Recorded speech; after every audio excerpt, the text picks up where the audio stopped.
He's just playing his favorite game when he suddenly gets sucked inside it. He wakes up in the body of some extra NPC, and when he looks in the mirror, he can't help but cry in despair. You see, he ended up in the body of Evan Desheaton, a pitiful side character doomed to die no matter what. He's tried to save Evan for years now, and nothing ever worked. Evan died every single time in all possible ways. Once he was crushed by a monster. Another time he died from poison. Once he simply slipped and died. On another day, a maid stabbed him after he broke up with her. Then 10 more girls tried to kill him after he hurt their feelings. And finally, he even died saving the game's protagonist during the battle with the final boss. That time, he survived the longest. So at least, there's some hope that maybe, just maybe, he can make it this time. But then comes the big question. Where does he even begin? That is when he sets his first goal, to figure out how to be the kind of extra who actually lives. Knights train tirelessly to perfect their sword skills, and magicians focus on casting powerful spells. Evan figures the answer is simple: level up. When the level goes up, magicians get more mana to cast stronger spells, while warriors become tougher, faster, and harder to beat. When Mabel hears that, she wonders if our boy is thinking of stepping into a dungeon already. She yells at him as he tries to brush it off. She scolds him seriously, saying he should not even joke about such things since dungeons are packed with terrifying monsters. Being someone from a noble family, he will be expected to enter one eventually, once he becomes an adult. Until then, she wants him to focus on getting proper training and becoming stronger. She makes it clear that she is not going to let him go anytime soon. He tries to calm her down by agreeing with her as she finally takes her leave. He had purposely said it loud enough for her to hear, just to see how she would react. The thing is,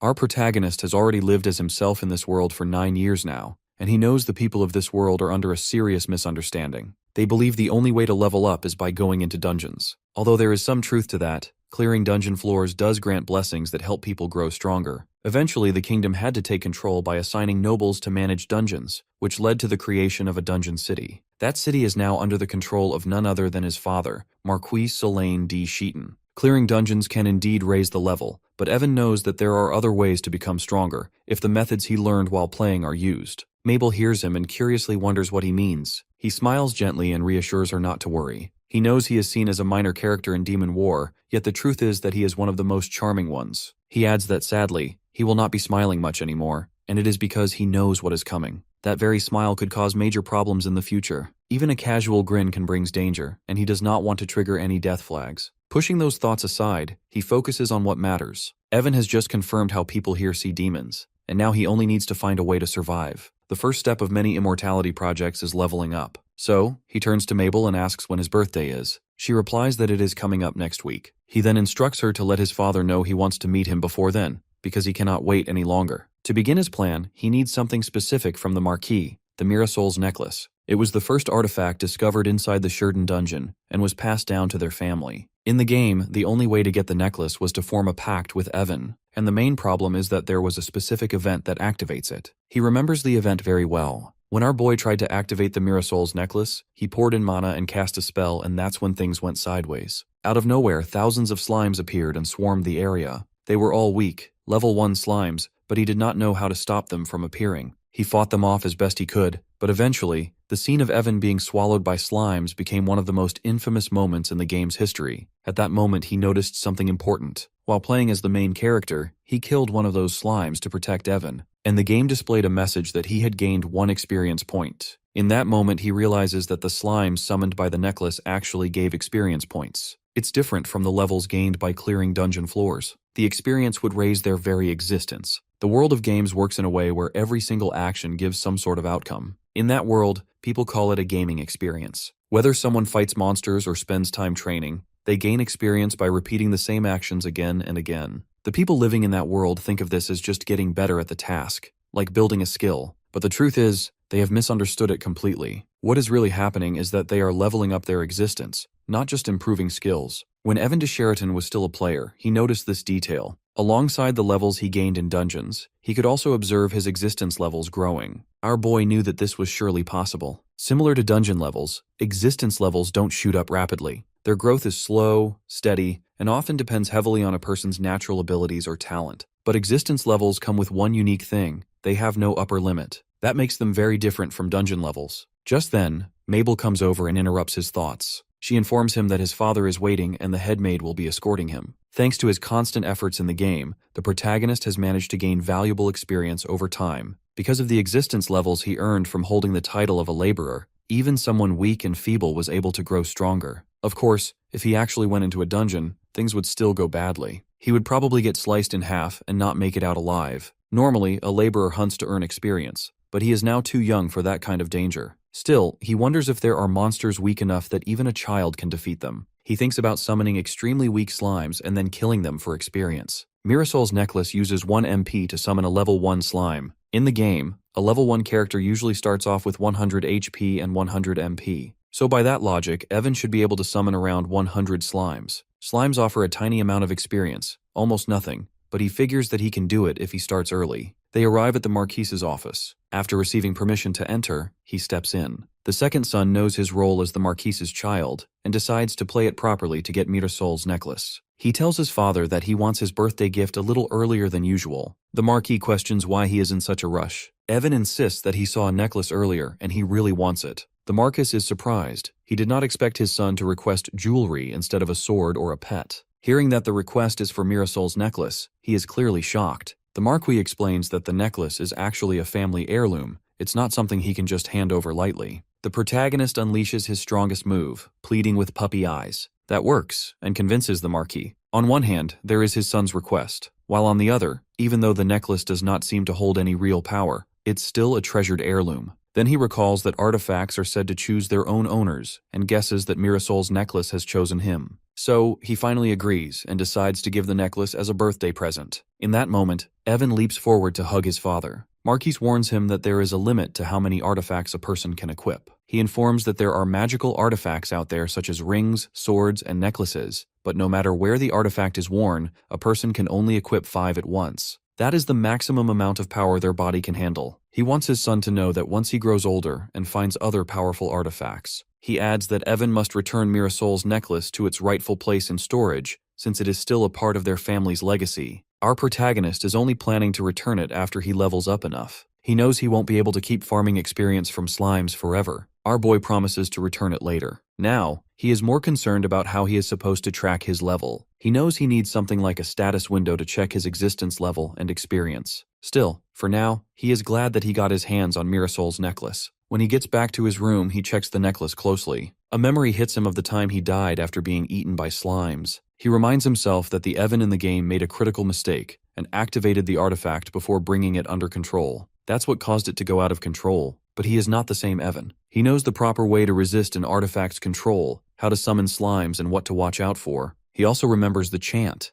a chant that ended his life in the game. This time, though, he knows it will be different. Our boy feels a connection between Mirasol's necklace and himself. As he lets the flow of mana move into his hand, a slime appears in his palm. Despite its appearance, the slime attacks. Our boy notices that the level 1 slimes only inflict very weak poison damage on him. He figures they would only become dangerous if they came at him in overwhelming numbers. He reminds himself he is no longer the same person as before as he grips the slime in his hand and squeezes it hard. He remembers from the game that continuous damage causes a character to fall into a special state known as critical condition. When someone is in that state, there is a unique attack that can be used. It's a move that ends things with a single blow. The players in the game used to call it the final one hit. Once the slime enters that state, he uses this final move, crushing it instantly. After a bit of repeated practice, he figures out it takes him around 10 seconds to defeat a slime. He is aware that if he were already level 20, he would be able to take out a slime with just a single tap. Still, he knows he cannot stop now. This slime training will eventually build up.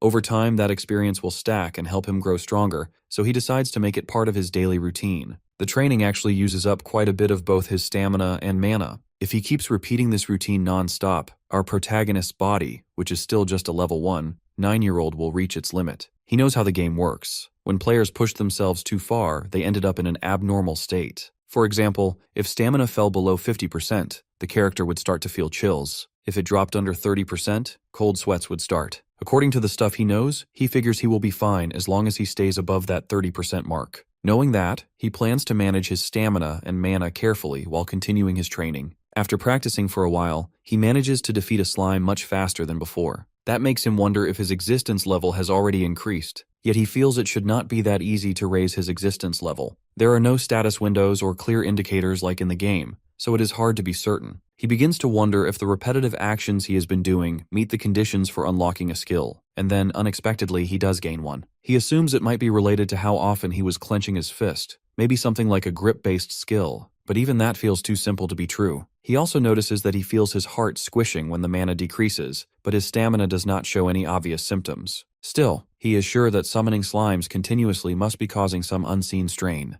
Our boy starts to wonder if Evan, being a side character in the game, had naturally better stamina than magical ability. Perhaps that is why he has not felt the effects of exhaustion yet. A sudden realization hits him as he remembers Evan being a mage in the game, so none of this fully adds up. Meanwhile, outside the room, Mabel hears sounds and rushes in to check on him. Our boy assures her that everything is fine and tells her to come back in a few hours. After she leaves, our protagonist curses the game's developers. Although he is not planning on giving up or dying so easily, he decides to create a proper, structured daily schedule to train and improve his physical condition. He believes that combining slime training with science-based exercise routines will give him better results. He also plans to write an extensive world-building book, unlike the simple one he made before. This time, he will include everything: the myths behind the game's creation, the histories of all the kingdoms, global politics, the locations of every hidden treasure, and details about every major character that exists in the world. Our boy has played the game many times, and the information is still fresh in his memory. He plans to make full use of that knowledge to avoid dangers and stay ahead. However, he knows this reality may not follow the game perfectly. That's why he understands the importance of tracking the differences between the story he knew and what is happening now. That is the only way he can try to predict what is coming. He is especially alert because he feels like one of those deadly waves might already be inside the mansion,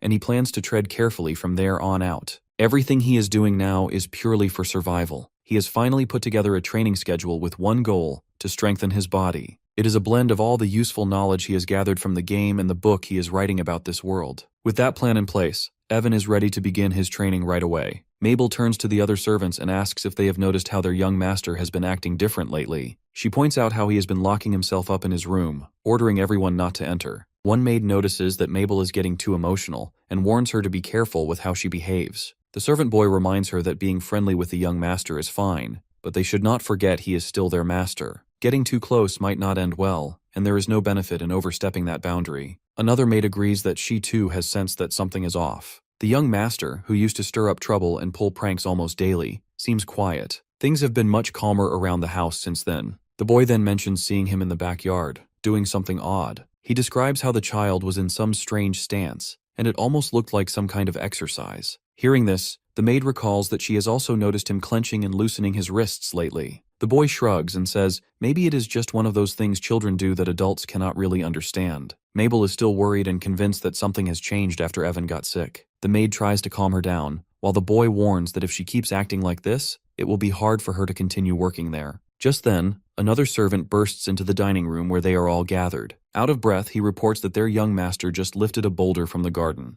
The boy immediately says that he is imagining things, but the newcomer insists. Though the boulder was not massive, it definitely was not the kind of thing a kid should be able to lift. Not only that, when he asked Evan about it, the boy calmly replied it was a stand-in for dumbbells. The poor servant does not even know how to pronounce dumbbells. Hearing that, Mabel tries to rush off to find him, but the maid grabs her and holds her back. The boy turns to the one who brought the news and presses again if he is sure he was not just seeing things. The servant answers that it really did happen. Mabel struggles to free herself, but the maid doesn't let her go. Meanwhile, Evan is with his mother, Redine D. Sheaton, Marquis Sheaton's first wife. They are sitting together, sipping tea. She lightly scolds her son, wondering what he has been so caught up in lately that he haven't even had time to sit and have tea with her like before. He explains that he has been busy researching artifacts and doing exercises to stay healthy. She instantly understands that by artifacts, he means the Mirror Soul's necklace he received from his father. But the part about doing exercises puzzles her. She had thought he wanted to become a powerful mage. Our boy replies that everyone has a path they are naturally drawn to. Forcing something that does not fit just brings misery, not only to the one doing it, but also to the people watching, and those pushing it as well. She gives him permission to do whatever he feels is right since things will only get more hectic starting next year. That is when the young noble remembers nobility lessons begin at age 10.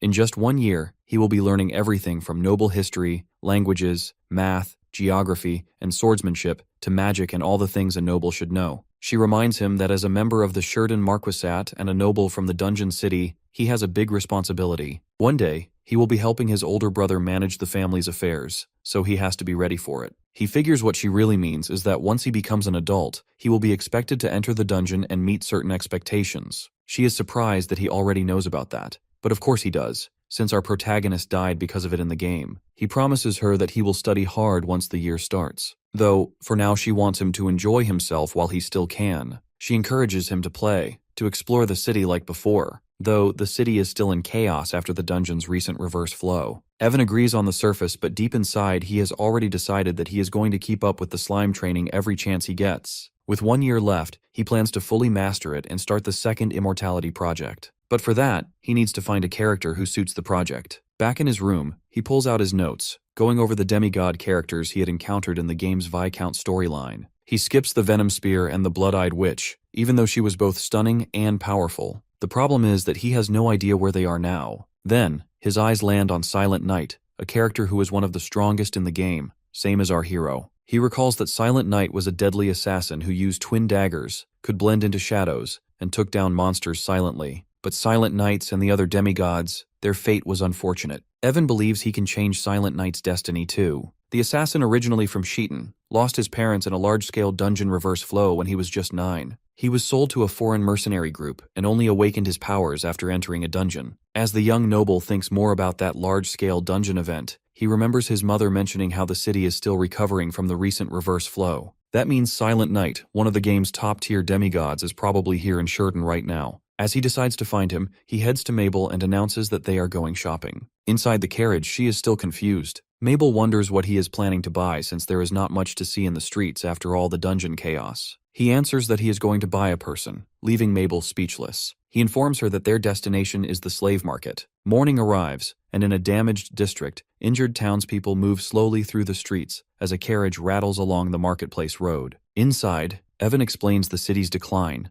linking it to the dungeon's reversal and the monsters that escaped, causing widespread damage. Mabel adds that until repairs are complete, few merchants will return. She continues saying that, noting the ongoing hunt for the escaped creatures. Our boy admits the timing is not ideal for shopping, but it cannot be helped. If the chance is missed now, the city will only grow busier, making future moves more difficult. The maid warns that this is not the time to be outside buying something, especially when the purchase in question is a slave. The protagonist stays calm as he tells her not to worry. He explains that the market they are heading to is the only one in Sheeton, officially recognized by the country. She questions its legitimacy, and he confirms it is meant to be a safe and monitored place. He recalls that in this world, the state runs slave markets, and after their creation, most abuse complaints vanished. Even so, loopholes remain, exploited by many. Some victims revolt, submitting proof of mistreatment, and among these rebels stands a figure from Demon War 3, a red-haired girl wielding flames, known as the Blood Witch. He has crossed paths with her before, and in that encounter, he died. The carriage stops before a grand building. Inside, Evan walks between a knight and the maid.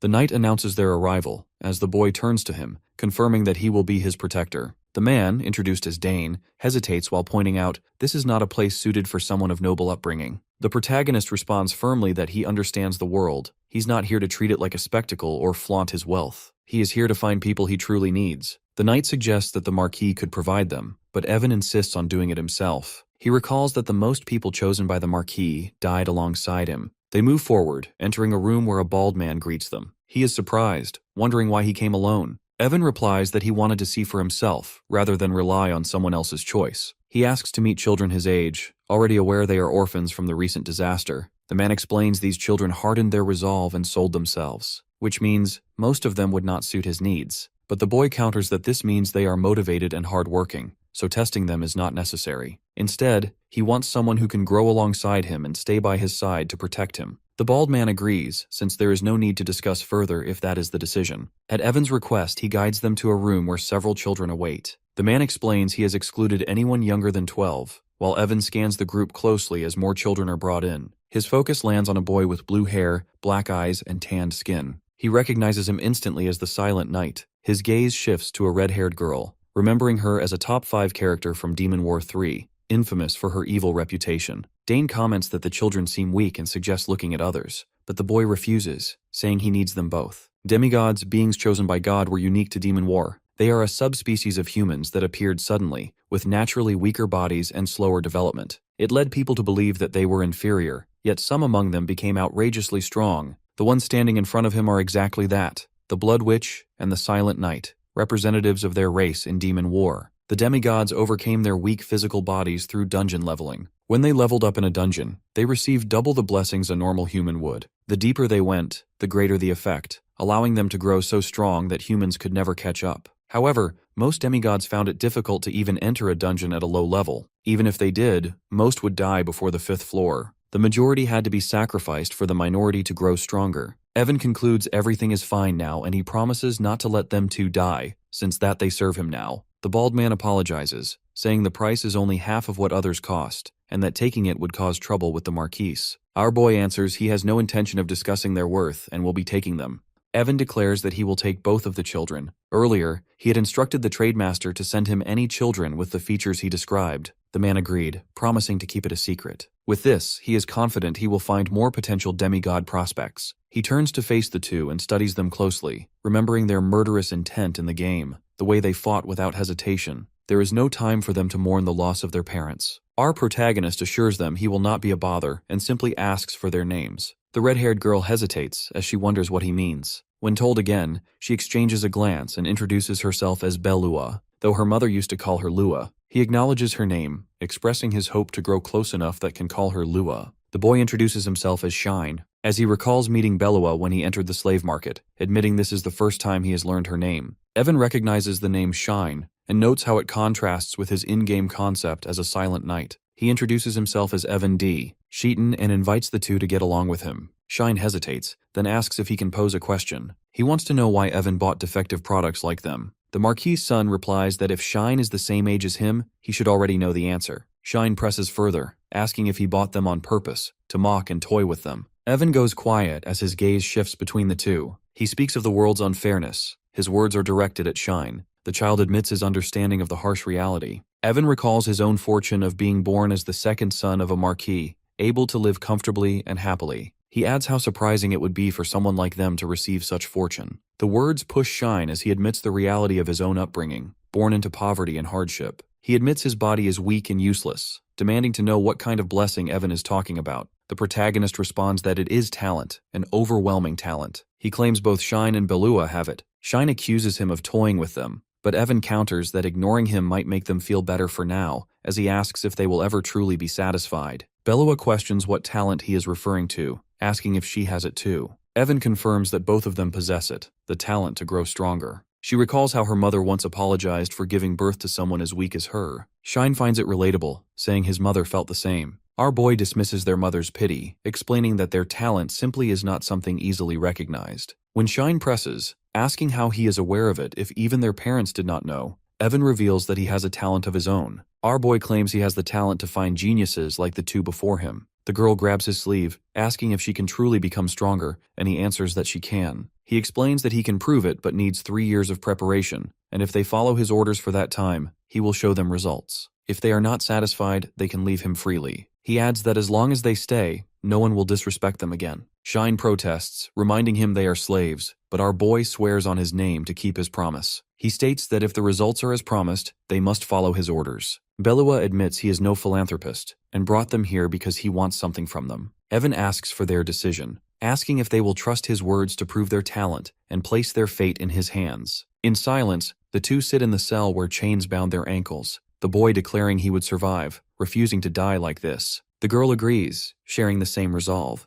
Evan asks if they will entrust their fates to him. The two children sit in silence until the boy lowers his head and says he wants to trust him. He recalls his mother's constant apologies for their weakness, and his father too. Our boy promises that in 3 years they will thank their parents, be grateful and proud to be born strong and brave. The girl begins to cry and the kids cling to him. The headmaid spots them and instantly yells for the staff, ordering the children to be cleaned and searched. Outside, Dane asks how the young master intends to use them. Calmly, he replies they will remain with him as personal servants for now, but eventually they will follow him into the dangerous dungeons. The steward questions if that is wise, recalling what was said earlier, but the young master's mind is already made up. Dane remarks that at this young age he was able to persuade them so expertly. He continues, saying something about kids when the noble cuts him off, insisting he did not lie to them. They will definitely become strong, and in 3 years Dane will see that too. The man responds that if he insists, then they should go inside, promising to send the children to him as soon as they are ready. Later, Evan greets them. Shine stays silent. He finally speaks,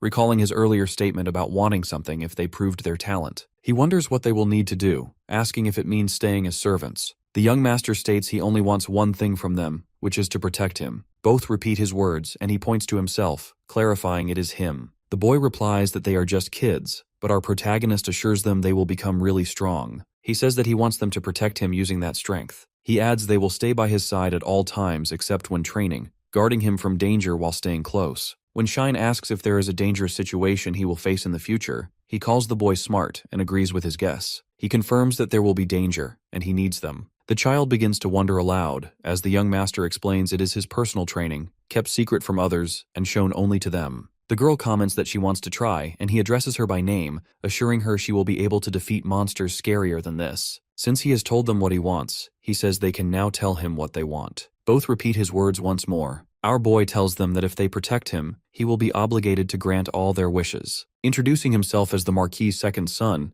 Evan says they can ask for anything, no matter if it's treasures, higher status, or even freedom. He urges them to speak and asks what they want. The boy repeats Evan's words, with growing determination declares his desire to kill all monsters. He shouts that he wants to kill every one of them. The young demigod's hatred for monsters must have been ingrained from a young age. Even in the game, he used to burn in hatred towards the monsters. Meanwhile, Shine meets Evan's gaze, and the protagonist assures him it will be done as he wants, but insists it must be that way. He explains that to become stronger, he must enter the dungeons. Shine hesitates, voicing his fear of dying inside because of his weakness. Evan's tone remains confident as he tells him that if he follows instructions exactly, he will never die. Shine stays silent, yet if this path can make revenge on the monsters possible, he is willing to offer everything he has. Evan accepts without hesitation as he tells him to do as he likes. Shine agrees, before the young master turns to Belua and asks what she wants to do. In the game, she was a dangerous being who severely harmed humans. Neither monster nor demon, but a witch who relentlessly hindered players and forced them into a mandatory quest to kill her. He wonders how this small girl could one day become someone who sought humanity's destruction. She admits she doesn't know, explaining she dislikes being cold or hungry and doesn't want to die. She admits that she wants to become stronger, yet beyond that, she has no idea what she truly wants. Softly, Evan raises a hand and reassures her, calling her name as he holds her hands. He reminds her she's only 7, and that it's natural not to know everything yet, telling her it isn't her fault. He says whatever the answers may be, they can learn them together step by step. She agrees to try and find what she wants in life. Our boy announces that from now on he will provide them with a special training program. He considers that expecting them to handle it right away is too much, since demigods level up far slower than humans. Even when they do, the progress is small. Although he already plans the next steps, he knows that even demigods have a way to grow stronger, and that way is through skills. He declares they'll start learning skills now without worrying about the definitions or types, since the main point is that mastering a skill makes one stronger. Some skills grant benefits immediately upon learning them, increasing stamina, mana capacity, and physical abilities. These are passive skills, which improve specific activities and provide lasting advantages, like the Shurden Knight's mastery of vision swordsmanship. He adds that it not only improved their sword skills but permanently boosted their physical capabilities. Our boy hopes the weight training they are doing now will one day develop into a similar skill. Curious, the two children lean forward, asking if skills can truly make them stronger. Evan explains that there are many ways to gain skills but tells them to focus on 2 methods.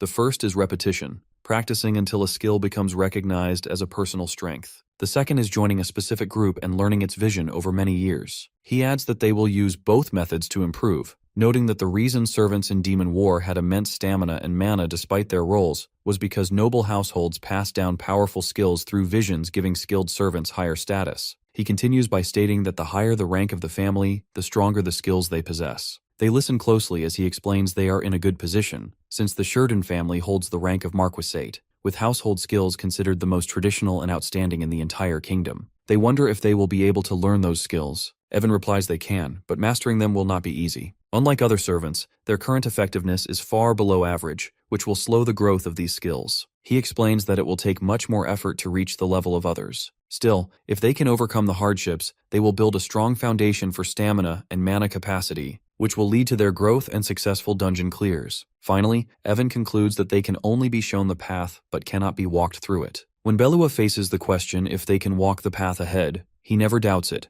deciding that trust and sincerity from them are enough. They agreed, standing before their master. The young master looks at the pair and asks how they are and if they can walk. The boy answers that he can while the girl agrees. He claps his hands together as a blonde maid appears, wondering what he has called her to whine about this time. Our boy raises his voice, insisting he is not going to whine, and explains that he has a favor to ask. Pointing toward the two, he asks if she can teach them herself. The maid repeats his words in surprise, questioning if that is the kind of favor he meant. He begins to remark that what he heard about the children is very important, one's meant to stay by his side forever. He pleads, calling them a bit weak but talented, urging her to take charge. She agrees, deciding to personally train the girl and have the head butler train the boy, adding that the same approach will work on him as well. Before long, Shine asks what kind of man the head butler is, but before he can get an answer, a figure approaches, asking if the young master called. Evan thinks to himself that it is simple. He just needs to act cute like before to make the man take care of Shine,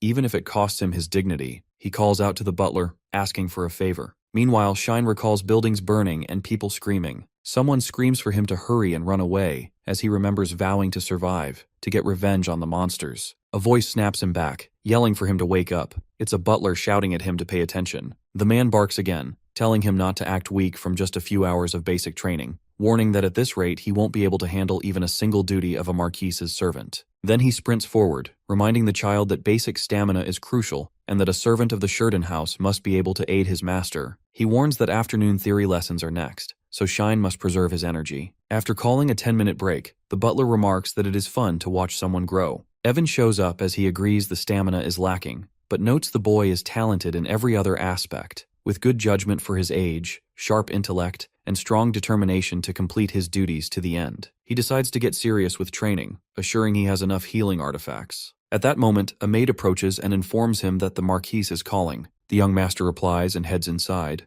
In the study, the Marquis expresses concern over him not playing outside lately. The kid explains he has been busy experimenting to figure out the necklace's abilities. The Marquis listens and advises him to be careful not to hurt himself. Mid-conversation, Marquis informs that the artifact is a growth type, capable of evolving with the user. He explains that it can gain new abilities when certain conditions are met. He also admits he hadn't known this until the necklace recognized its owner, but now he points it out for him to see, gesturing to the jewel and asking if Evan notices the green glow in the center. He explains that when the entire decoration lights up, the artifact will level up, and since it is already showing signs, it will not take long. Our boy recalls that in the game, no one used this necklace, so he never thought its growth type mattered. Now he wonders if when it levels up, his slimes will grow stronger too. The thought of them becoming too powerful to kill with his fists alarms him. He doesn't want to die to a slime, yet he also cannot bring himself to stop training. He dismisses his worries, deciding a leveled-up slime is still just a slime. Afterward, the Marquis brings up how Evan spent all his allowance hiring new servants, asking if it was out of pity. Evan responds that it was out of certainty, believing those two would grow stronger and protect him, which is why he asked the head butler and head maid to train them.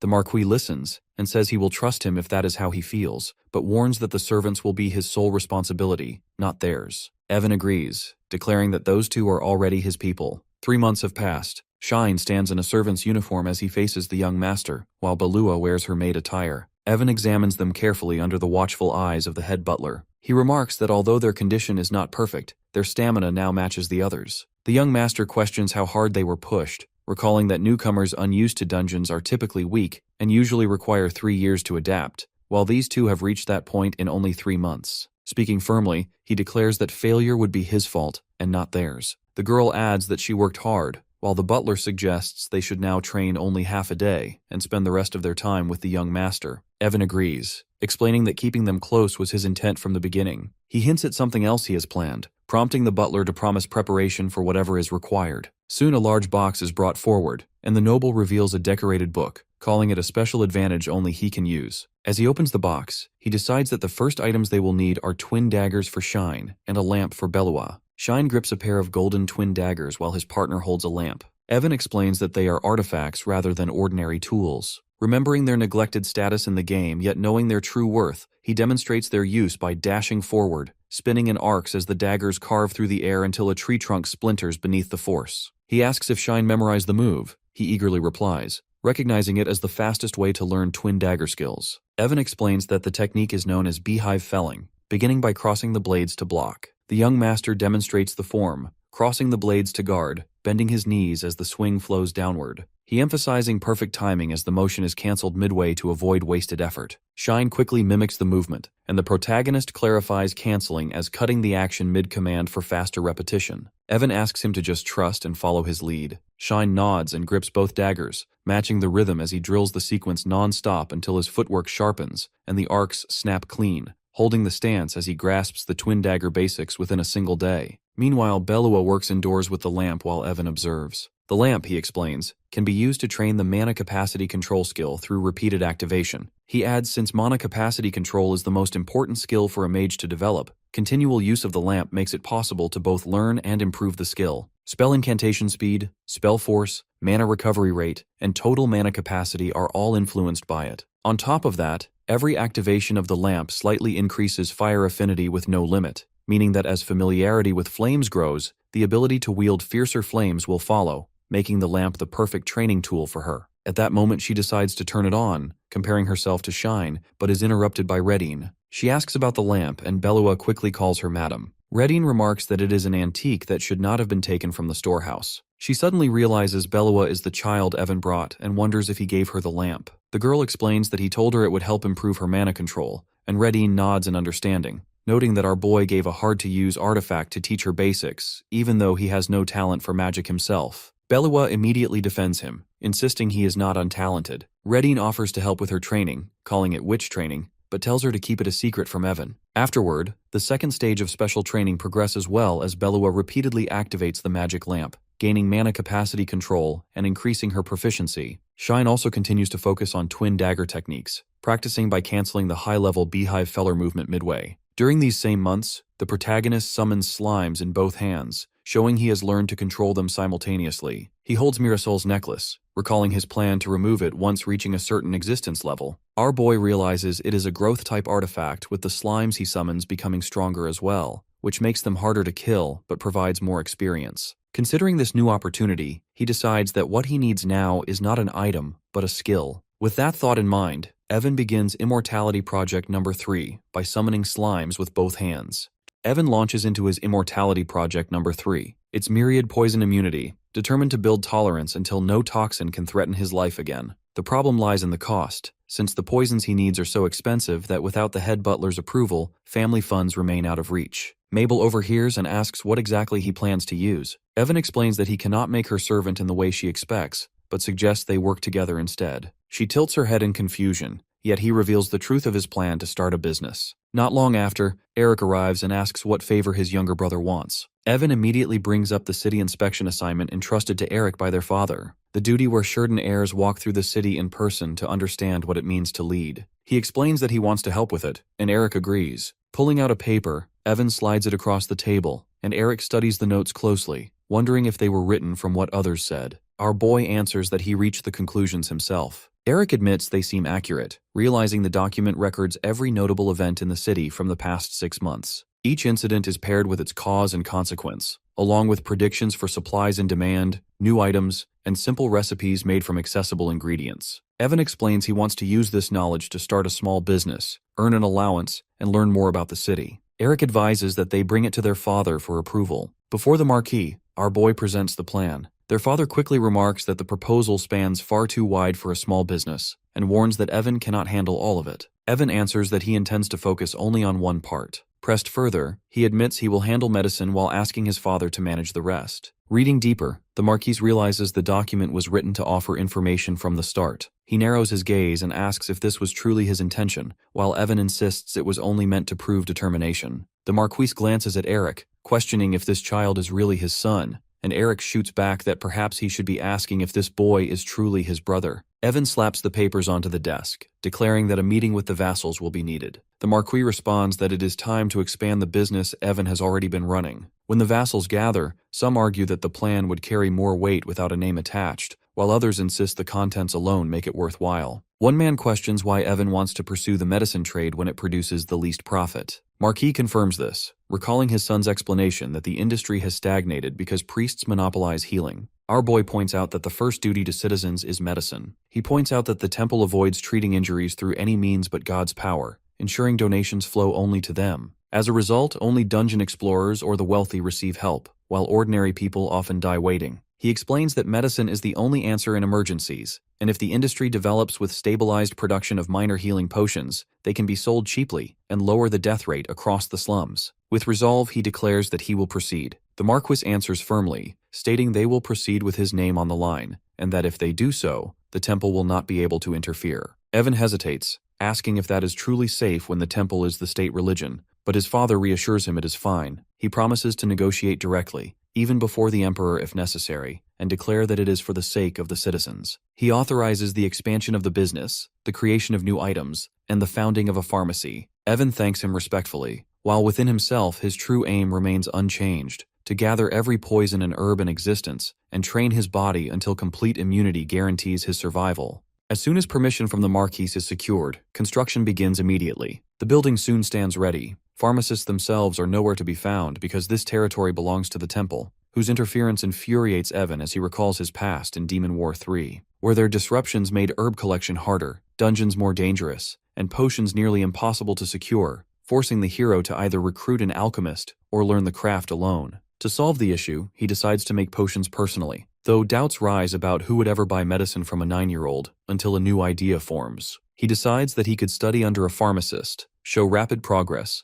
and earn acceptance while secretly running things from behind the scenes, with the added benefit of already possessing a potion recipe from the game to pass off as his own. When Shine enters, Evan immediately asks if he has found someone. Shine admits he hasn't, explaining instead that he located a man who can find people for them. A bald man appears, carrying papers, and our protagonist recognizes him as the head of the slave market. The man explains that there are many pharmacists outside the city and hands over a list of names, advising him to consider his choices. Evan's eyes lock onto one specific entry, Bernard Garcia, age 63. Without hesitation, he demands the man to bring him here. 4 days later, Shine escorts Bernard to the mansion, where the older man introduces himself bluntly. The bald man also presents an assistant, a young woman in a maid outfit who introduces herself as Hannah. Shine chastises Bernard for disrespecting the young master, but the old man retorts until Evan calmly introduces himself directly. The man responds that he should call him Grandpa Bernard.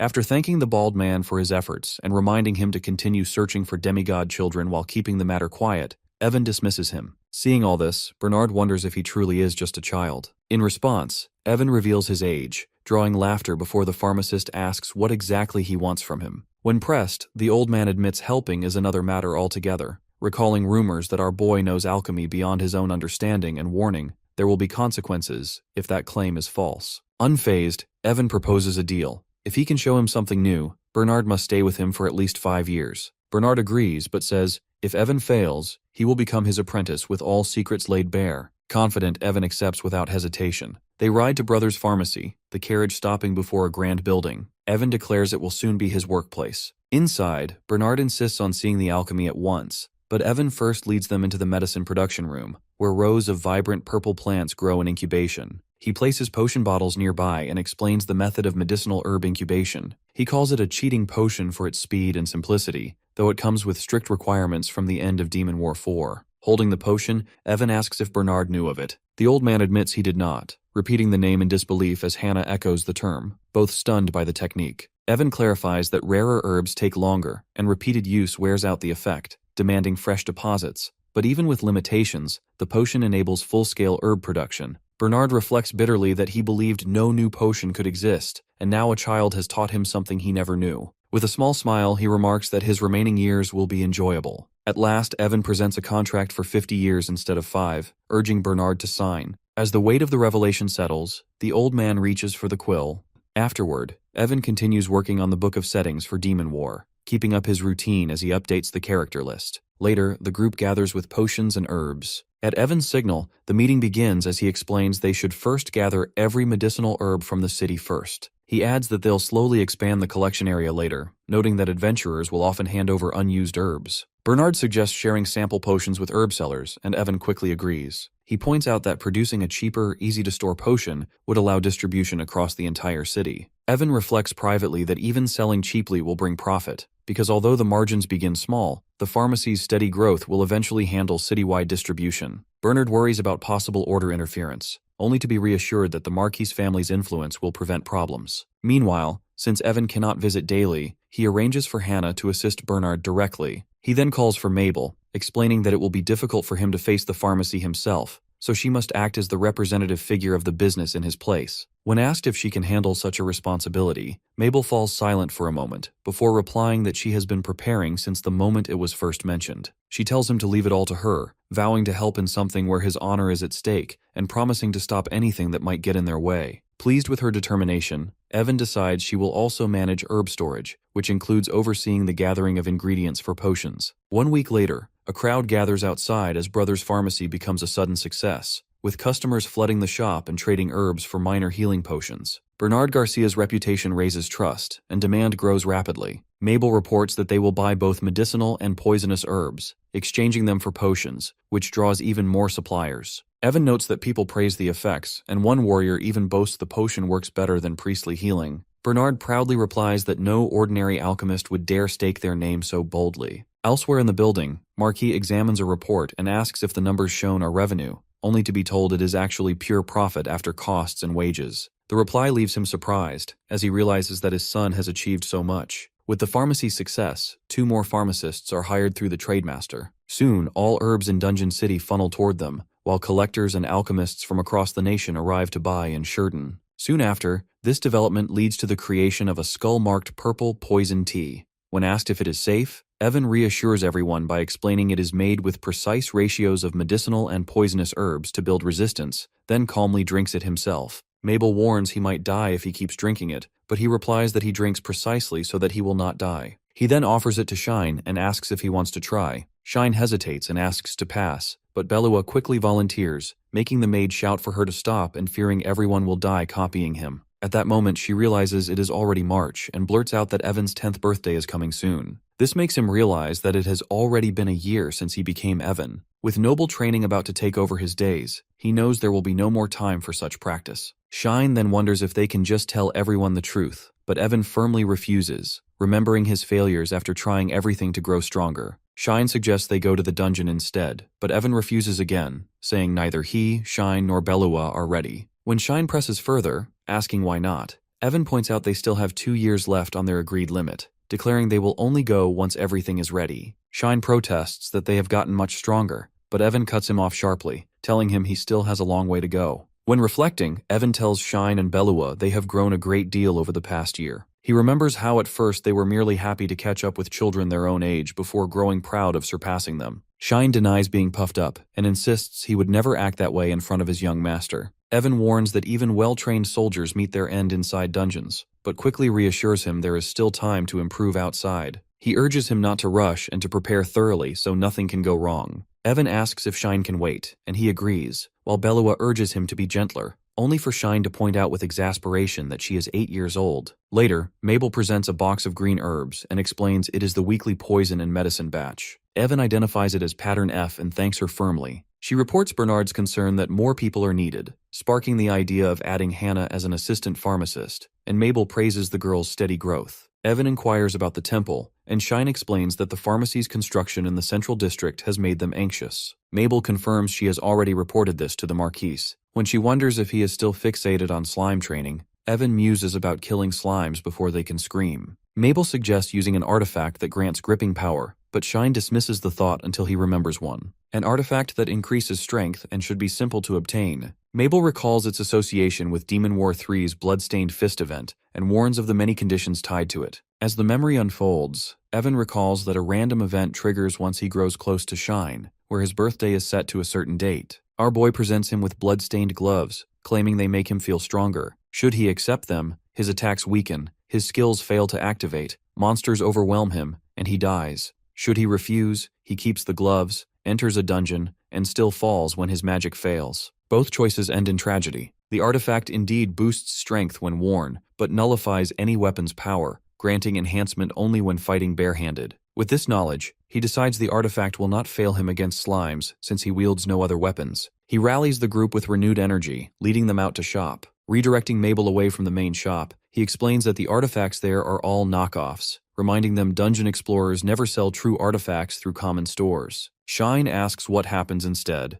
and Evan explains they either use the artifacts themselves, auction them at massive gatherings, or end up robbed by others, each outcome driven by temptation. Shine gets shocked that such things happen for a single item, but Evan confirms, noting one artifact can decide a person's destiny. Shine insists this weakness does not apply to him, and Belua agrees, saying his class would never change him. Evan admits it is difficult to boast about being different, but thanks them sincerely, and joins the group as they ask their next destination. With determination, he explains there are still a few places he wishes to check. He isn't sure if what he seeks remains, and at last he points forward, announcing their destination. When explaining, Evan raises a finger and tells them that some dungeon explorers attempt to eat monster corpses despite the poison they often carry. Though outside the dungeon controlling both poison and mana is nearly impossible. He adds that only authorized people may consume such things, while others smuggle them out in secret. Evan says that eating mana-filled monsters is rumored to make one stronger, but quickly clarifies it is nothing more than a rumor. Shine remarks that if it were true, their young master would have already given them some, while Evan suggests poison might instead build resistance. The maid warns him never to try it, but our boy reassures her he won't, and makes it clear that their butcher shop trip isn't for buying meat. At the dual blade butcher shop, the owner peers out suspiciously and asks who it is. Evan meets his gaze directly and states there is no need to waste time since the owner already knows, and they know as well. The man admits he had heard the Sheridan heir wasn't an ordinary person, and now sees it is true, inviting him inside. The man notes that someone important like him is clearly not there to buy or sell meat. Across the counter, the butcher questions if he came to catch him, but the young master instead points to the item in his hand. He explains it is something important he doesn't even realize the value of, and challenges him to guess. He offers that if the item is handed over, he can make the man cleaner in reputation, yet the butcher refuses, believing it pointless to pretend at this stage. Evan recalls having seen people like this before, and warns him that such an item will not reveal itself to the unworthy. Our boy mentions the man's long-buried dream of becoming a cook, which leaves him stunned. Bringing up the kingdom's monster cook certificate, he offers to recommend him for a second chance if he cooperates. The silence drags on until at last the owner asks what he truly wants. Back at the mansion, Shine and Belua place their hands on a sword and a crimson gem laid across the table. Evan recalls their earlier stops at Crimson Stir Fry and Orc Bar, where they collected artifacts. Items still present now are counted as part of their successful harvest, though neither sword nor gem had found an owner until now. Shine grips the blade and senses its strong magic, while Belua touches the gem and feels its heat, and their master watches silently. He knows precisely why neither had responded to others before them. When Shine lifts the sword and wonders aloud if it simply wasn't recognized as an artifact, Evan confirms but presses them to think further. Evan then explains that these two specific items were chosen because among Sheetan's hidden artifacts, they carried bugged possession settings. When detailing the error, he tells them that to control the dual blades, Twin Blood one must touch the Crimson Plate, while to control the Jade Flame Sphere one must touch Twin Blood, a mistake that happened due to programming errors mixing up their possession conditions. He remembers how in the past he had relied on the official guidebook and failed repeatedly, gathering information and completing quests in vain before realizing the artifact itself mocked those who wasted years seeking it. That is why he had obtained both at the same time. Evan emphasizes that they are also the best weapon artifacts available in Sheridan. Belua acknowledges his knowledge, though Shine remains doubtful, prompting the young master to instruct them to exchange artifacts and try again, assuring them both will find what they desire. The switch triggers a surge of power, light flooding Shine's sword while red flames engulf Belua. In the end, both hold their rightful artifacts, leaving Evan to remark on how strange it is that a game's error could remain unchanged here. Comparing it to crafting from an old recipe where the results turn out greater than expected, he concludes the quality of these artifacts far surpasses ordinary item summoning. He finds himself unsure what to think about this world at all. Evan remembers himself seated at his computer, reflecting on how this world had once been the very game he loved. He questions whether he is truly a real person, and whether he genuinely lives in this reality. Belua holds the glowing red sphere and explains its complicated seal, while Shine examines the twin blades in his hands. Evan considers that what he once thought was a mistake might instead be another way to interpret the situation. When the swordsman wonders if something is wrong, he answers that he is simply glad they are happy, thanking them both and leaving them surprised. Shine asks why he is thanking them, but Belua replies that they should be thanking him for giving them such a gift. This prompts Shine to express his gratitude, followed by Belua, who calls him young master. He continues with composure, saying it is time to begin, and places a pair of gloves on the desk. Evan explains he had bought them from the Orc pub for a significant sum of gold, while recalling grimly that in the game these very gloves were tied to the death of both the main character and himself. Remembering the scene, he grips the gloves tightly, and notes his own growth through Mirasol's necklace, which had already spared him from countless possible deaths. As he slips the gloves onto his hands, their color shifts and purple energy surges around him, power flooding through his body as energy spheres form in his palms. The numbers rise 0.5, then 0.7 until he crushes the orb in his grip, releasing a sharp burst of light. With that, the young master takes down the slime, certain now that he can incorporate slime training into his daily routine. Yet his necklace glows brightly, drawing his attention to Mirasol's necklace, which appears to have leveled up. As he resumes striking slimes, he realizes it suddenly takes a full second longer to defeat them. The realization comes quickly. If the necklace has grown stronger, then the summoned slimes must also have grown stronger alongside it. Fully aware of this, he recognizes that what he needs is no longer an item, but a skill. He accepts he has no choice and calls out to Mabel. When she enters and asks if he summoned her, he instructs her to bring tea prepared with extra poison, which she promptly delivers. Holding the cup, he recalls that one of the conditions is already fulfilled through his long poison resistance training. He drinks the venom surging through his body and decides it is time to attempt training for Devil's Attack, the dreaded final strike from Demon War that kills opponents instantly by targeting their weakest points. Though widely seen as a finishing move, he knows its hidden potential allows it to be used even on enemies at full health, provided the precise conditions are met, which makes learning it among the hardest challenges possible. Calculating the path, he reviews what has already been cleared. The level difference between him and the target, his weaponless strikes enabled by the blood-stained leather gloves that are not considered weapons, the target being at full health thanks to Mirasol's necklace. He explains the last challenge is the fourth condition, that the enemy must be unaware. He plans to achieve it by attacking the slime the moment it appears. On top of this, the final requirement is to be under debuffs, easily satisfied through poison resistance training, but the real struggle is execution. Unlike in the game where inputs could be pressed, here he must synchronize his body, summoning, and strike by instinct. He reminds himself again and again that he has no choice but to make it possible. A few days later, Mabel asks Bernard for a muscle pain relief potion. The old alchemist offers to prepare it, which makes her glad the pharmacy has everything at hand. Curious, he asks why the young master would need such medicine. She explains with worry that he has been pushing himself without eating or sleeping, training endlessly for something. Bernard comments that it sounds as if he has been screaming day and night,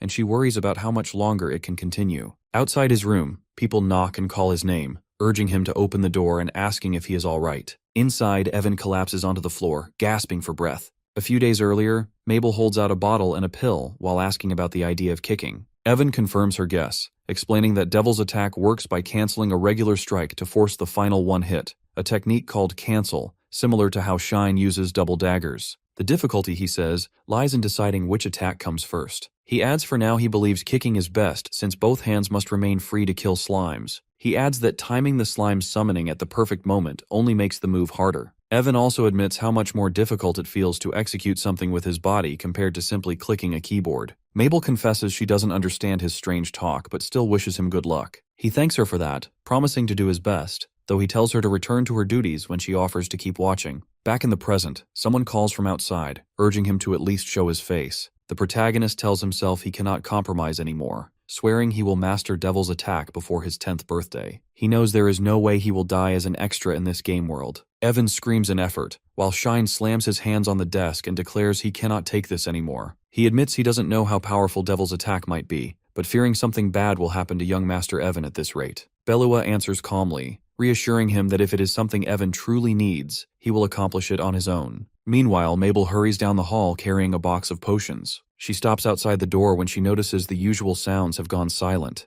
Mabel knocks hard, and soon Redding and the Marquise rush over, calling out repeatedly. When the Marquise demands the key, she explains the door is sealed, so only Evan can open it from within. Redding recalls the importance of this particular day, asking if he achieved what he wanted, and reminding him of the occasion. At last, footsteps sound from inside, the door opens, and Evan steps out to meet them. Redding moves forward with open arms, warmly wishing him a happy 10th birthday as the gathered servants look on. Shine and Belua call out in surprise, and Eric rushes closer to ask if he is truly all right. After a pause, Evan assures them he is fine and promises to remain that way. He turns to the Marquise to request an artifact from storage as a birthday gift and a reward for the pharmacy's success. As the scene shifts, a small building marks the next step in his plan, its display case holding a pair of crystal-like earrings. Later, an elderly instructor reacts with delight while praising Evan's quick understanding. Our boy admits it is still difficult despite Yo Banman's memories. He reflects that in otherworld stories, reincarnated characters often excel academically, but for him even simple lessons feel hard.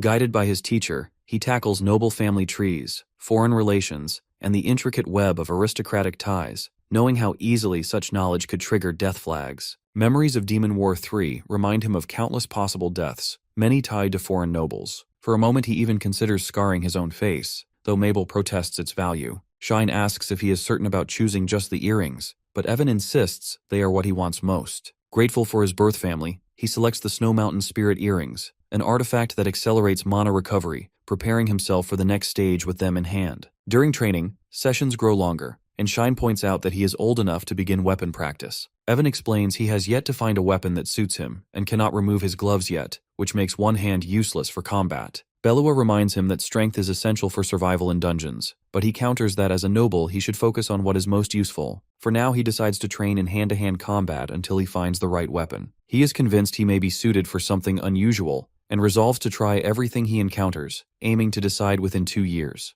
While watching, Knight Captain Michael D. Erlock of the Sharian Marquis family observes the grounds, known as the leader of the Iron Wall Knights sworn to protect them. Evan approaches, remembering that in the game the captain is only a little more important than him, yet in reality, the man feels intimidating. He recalls that Michael will die protecting the Marquis family when the Demon King's 4 divas invade, an event that forces both the knight and himself to perish together with the family's ruin. When training begins, the protagonist arrives for combat practice. He is surprised when the captain mentions he is there for the same purpose. Evan reacts with confusion, unsure of what he means, until Michael pulls off his shirt and declares he will be personally training him in combat from now on. He praises the boy for focusing on fighting before anything else and admits surprise that it is Evan. Panicked, the youth tries to explain that there has been a misunderstanding, but the knight insists he is the best teacher in the city, perhaps the nation, and refuses to be swayed. When Evan hesitates, pointing out how busy he must be, Michael brushes it aside and claims his student is more important than anything else. He suggests they should start with the easy things while he steps closer, leaving the protagonist trying to retreat. After a month, Evan sits under the shade of a tree, resting while Shine joins him. Belua approaches to offer a cloth to wipe his sweat, which he accepts gratefully. Shine mutters, wondering if there is one for him, but the attention remains on Evan. Nearby, Michael explains he will be absent from tomorrow to clear dungeons for the upcoming backwash,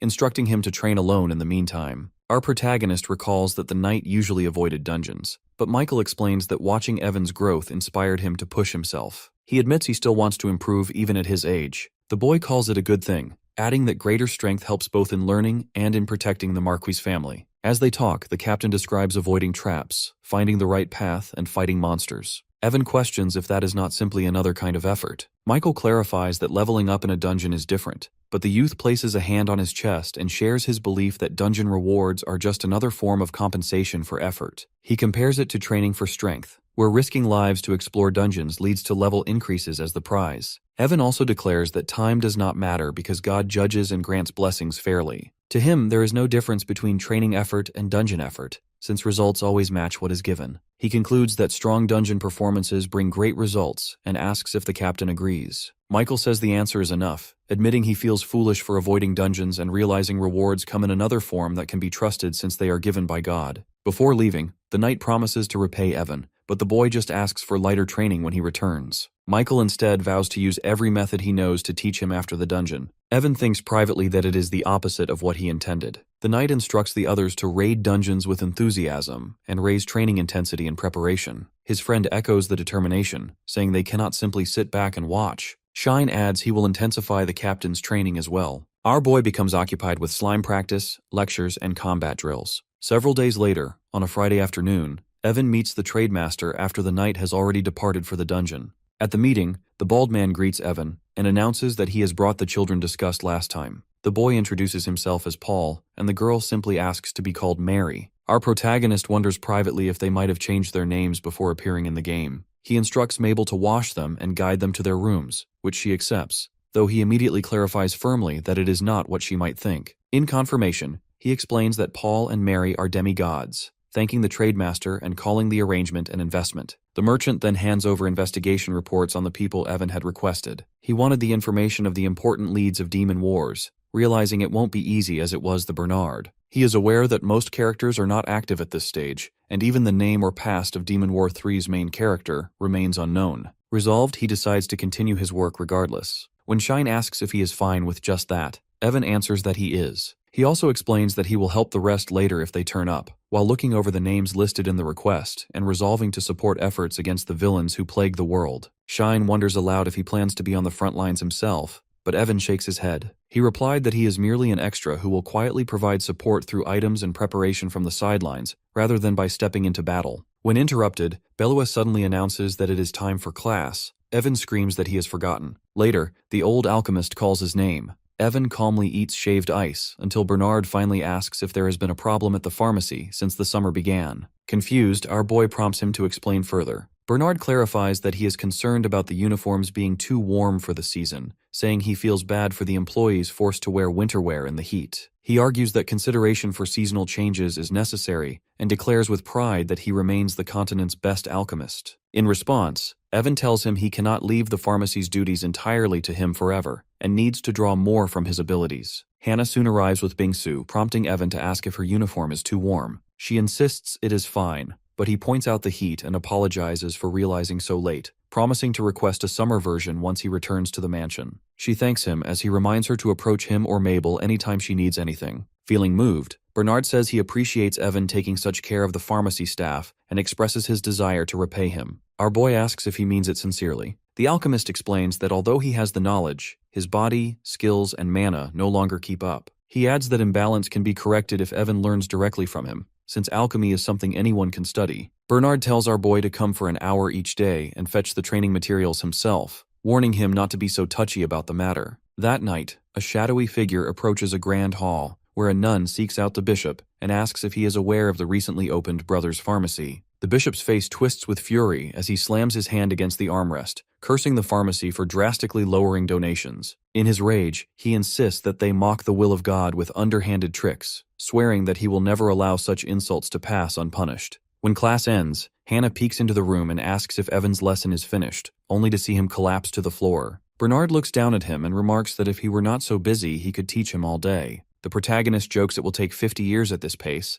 then insists he has other matters to handle and rushes out, while Bernard muses that the boy could surpass him in just 5 years. The alchemist notes that his disciple is growing stronger while also becoming better at teaching. Bernard wonders if it might still be too early for potion lessons. In passing, Hannah explains she has come because there are fewer customers, adding that the temple has been holding a free blessing event for several days. At the temple, a nun reports to the bishop that visits to Brothers Pharmacy have dropped, and he smugly says things are returning to normal. She warns it is only temporary and questions making enemies over something so reckless, but he replies that it is not about right or wrong. Bishop rants that donations have been falling ever since Brothers Pharmacy opened, blaming the Count's family for pulling in both civilians and explorers. Claiming it is all to restore the Mother Goddess's authority, he refuses to reconsider. The nun warns him not to interfere with the pharmacy since it is tied to the Count, which could cause national trouble. He brushes it off and decides he will simply avoid directly touching the Count's family. She protests that the pharmacy's workers are innocent, yet he brushes her aside again, insisting he never intended to kill them. Outraged, she yells she cannot endure this any longer. Later, the nun sits drinking at a bar, venting about the bishop's excuse of authority and how he is truly just after money. She complains the free blessing plan is meaningless and grumbles that they are the ones doing all the work. From nearby, our protagonist comments that she must enjoy meat skewers and offers to treat her. Shocked when he calls her Priestess Servina Belen, she drinks even harder, cursing the bishop.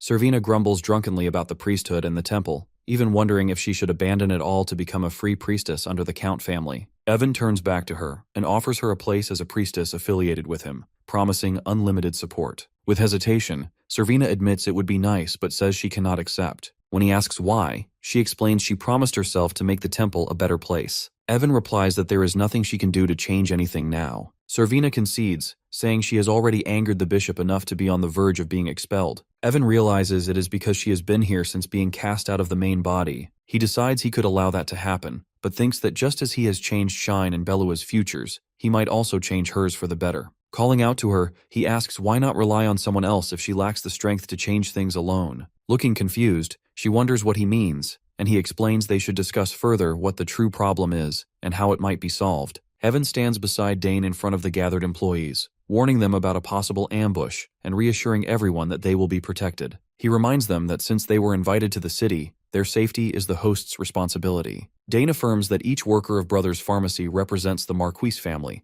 and any harm to them is harm to the family itself. When asked, an employee wonders who would attempt such a thing. Evan replies that it is obvious, declaring that the Order of the Great's bishop is planning trouble for Brothers Pharmacy. Some question if the bishop is insane for targeting the Marquis family, while others realize that is exactly why they have become a target. One connects the recent free blessings to the scheme, claiming it was meant to disrupt their business. Our boy dismisses the reasoning, saying the cause does not matter because they already have a countermeasure prepared. In response, Bernard explains that many have been making potions alone or with leftover herbs, but the quality is not high enough to sell, at least by his standards. He suggests giving them to poor areas for emergencies, vowing to check each potion for safety and warning that anyone who fails will not be allowed near medicinal herbs for a while. The employees cheer at the idea, but the alchemist waves it off, saying it is not for competition and will continue only while leftover potions remain. Addressing the true threat, Evan points out that working outside the pharmacy gives the temple the perfect chance to strike. Bernard counters that they can use it to expose the temple's weaknesses. Our boy agrees but stresses that they must prepare carefully so there is no room for denial. He then pulls out rolled-up papers, revealing documents from an anonymous source about the temple, including a list of knights expected to take part in the ambush. He urges the group to watch them closely and capture them alive. He tells Dane to inform the other knights of the list before giving order to begin. Later, Evan announces the temple's free blessings and free potions, saying only good things are happening in Shurton. In the slums, a worker from Brothers Pharmacy shouts about free potions and urges people to get in line. Residents drink the potions and share them with children. Dine remarks that he had not known so many potions were made during training, adding that it will be enough for the entire slum. An old woman thanks the young master, saying her chest pain from the previous day has already faded. While walking, Evan listens as Dane comments on how everyone likes him, noting that acting for others naturally draws people in. The knight says things will stay fine, but suddenly a voice cuts through his earpiece, reporting that a thief has been caught breaking into a pharmacy. Guards restrain the man, and the message warns of possible intruders at other shops. Dane listens as the order to move quickly comes through, confirming and noting that the attackers have already begun. In the assessment, Evan explains that targeting people is more valuable than targeting property, predicting that the attackers will aim to harm their allies as well. He asks if Dane senses anything unusual, but before the knight can respond, his sword is drawn in one swift motion. Both turn toward the source as a hooded figure emerges, fixing their gaze on the target. Evan recognizes him instantly. It's Shadow Thief Fanto, an early-game villain known for his stealth artifact, the Shadow Cape. Dane warns of the danger. Without hesitation, Fanto declares he is following a quest to eliminate those distributing potions in the slums. He claims he does not care about noble titles, and that killing Evan would simply be coincidence. The knight's anger rises, but our boy's mind works quickly, recalling that Bishop Seteran only sends Fanto when he wants someone gone for good. He had suspected such a move, warning the pharmacy workers beforehand, but now realizes the target is not the building, it is the people. With the attacker standing before them, the real fight is about to begin, and Evan admits he had not expected Seteran to actually send Fanto. The thief reacts sharply at the recognition. When they were ambushed, Evan asked Dane if he could handle the fight alone.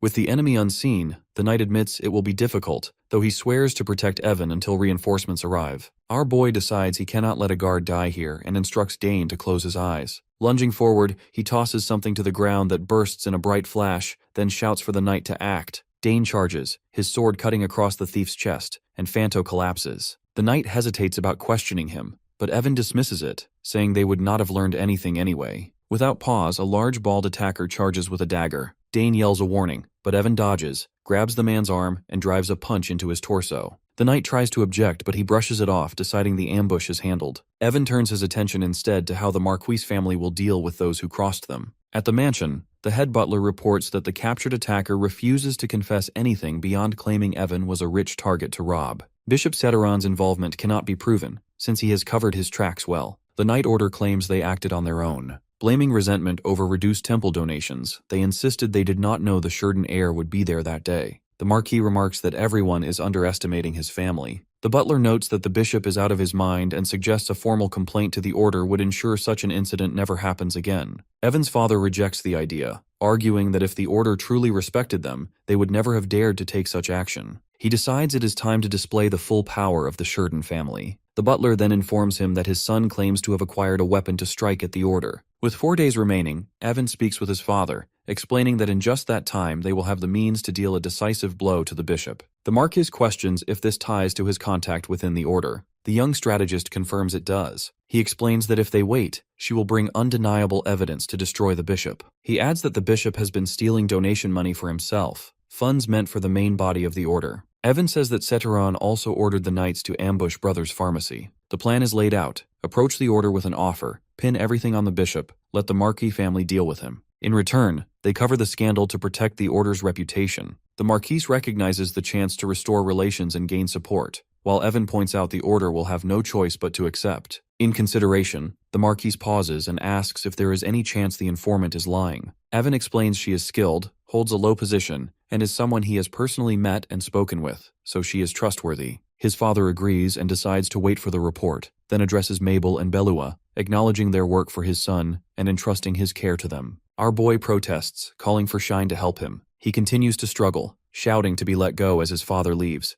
After 3 days, Servina tells Evan that everything gathered is for him. With so much evidence in hand, he replies that they could kill the bishop. She explains she had been collecting it all along, always planning to ruin him one day. Evan answers that if they take it to the Order, they can erase him completely. She wonders aloud if he will die because of her, thinking only his family name would be ruined. Evan replies that once the bishop touched their pharmacy, he was already fated to die, and because of her, others will not. The documents, he explains, will keep the Sheridan family and the Order of the Great from clashing directly. He believes Setiran assumed the Marquis could not touch him without physical evidence, yet in Demon War 3 the Marquis crushes the Order of the Great. Concluding the man chose the wrong path, Evan tells Servina not to feel guilty and urges her to put it behind her. She says she is glad she could help, wishing him luck and promising her support. He responds that he does not want her working directly for the Marquis family. Instead, he urges her to stay within the Order. He explains if the one he supports becomes Grand Bishop, his chances of survival will improve, benefiting the Marquis family, the Dungeon City, and himself. In judgment, Setiran yells that it is slander and claims innocence as guards restrain him,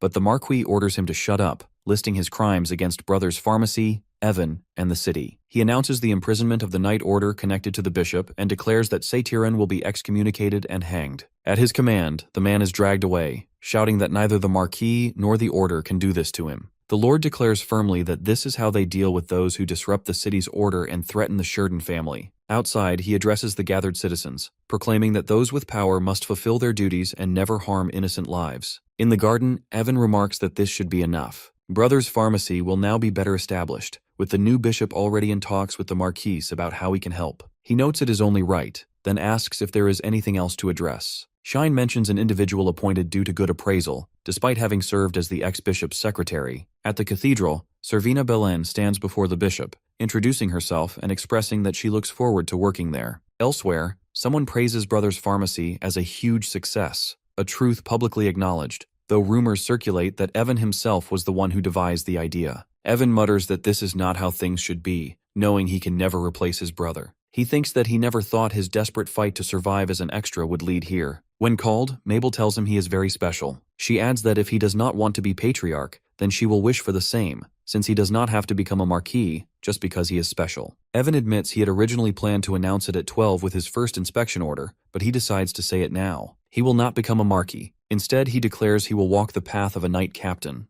Evan questions Mabel about the duties of an aristocrat. She recalls the city's governance and dungeon defense, which he confirms as correct. She guesses his ambition, and he agrees. His thoughts drift toward the Dungeon Knight Order, their mission to raid dungeons and form independent units. His mind returns to the game's past, where he failed and his brother Eric took the role. With determination, he decides he will raid dungeons himself to protect Eric. Remembering the trade manager's promise of 3 more demigods, he counts Shine, Belua, and the others, realizing he already has 7. Evan decides he will soon speak to his father about becoming a dungeon knight. When asked, Mabel brings up Shine and Belua, explaining that Shine is practicing swordsmanship while Belua has gone off on her own. As they walk, Mabel suggests he should confront Belua before she gets ideas, but he replies dryly. Mabel presses further, even asking to join his knight order herself, yet he dismisses it. Our boy reminds her she already serves as the representative of Brothers Pharmacy. While walking, he notices others moving quickly down the hall and asks what is happening. A maid explains the second lady has given birth to a baby girl, and he processes the news of a new sister. Inside, the family's attention shifts toward Miriam D., Sheeton and her daughter. With succession talks quieted, our boy realizes this benefits him, since it delays his own Dungeon Knight announcement. During a quiet moment, Mabel compares his feelings to her own wish of being his exclusive maid. Evan sits with her, unsettled despite the happy news. He admits something feels off, because in Demon War 3 there was never a Sheridan daughter. Since the family played a major role in the game's story, her absence is suspicious. He reasons that even a young daughter should have appeared at least once, meaning in the original plot she never existed. Perhaps she married and left, but that is impossible, since the game begins in 9 years. Playing out possibilities, he thinks either his actions have shifted the timeline,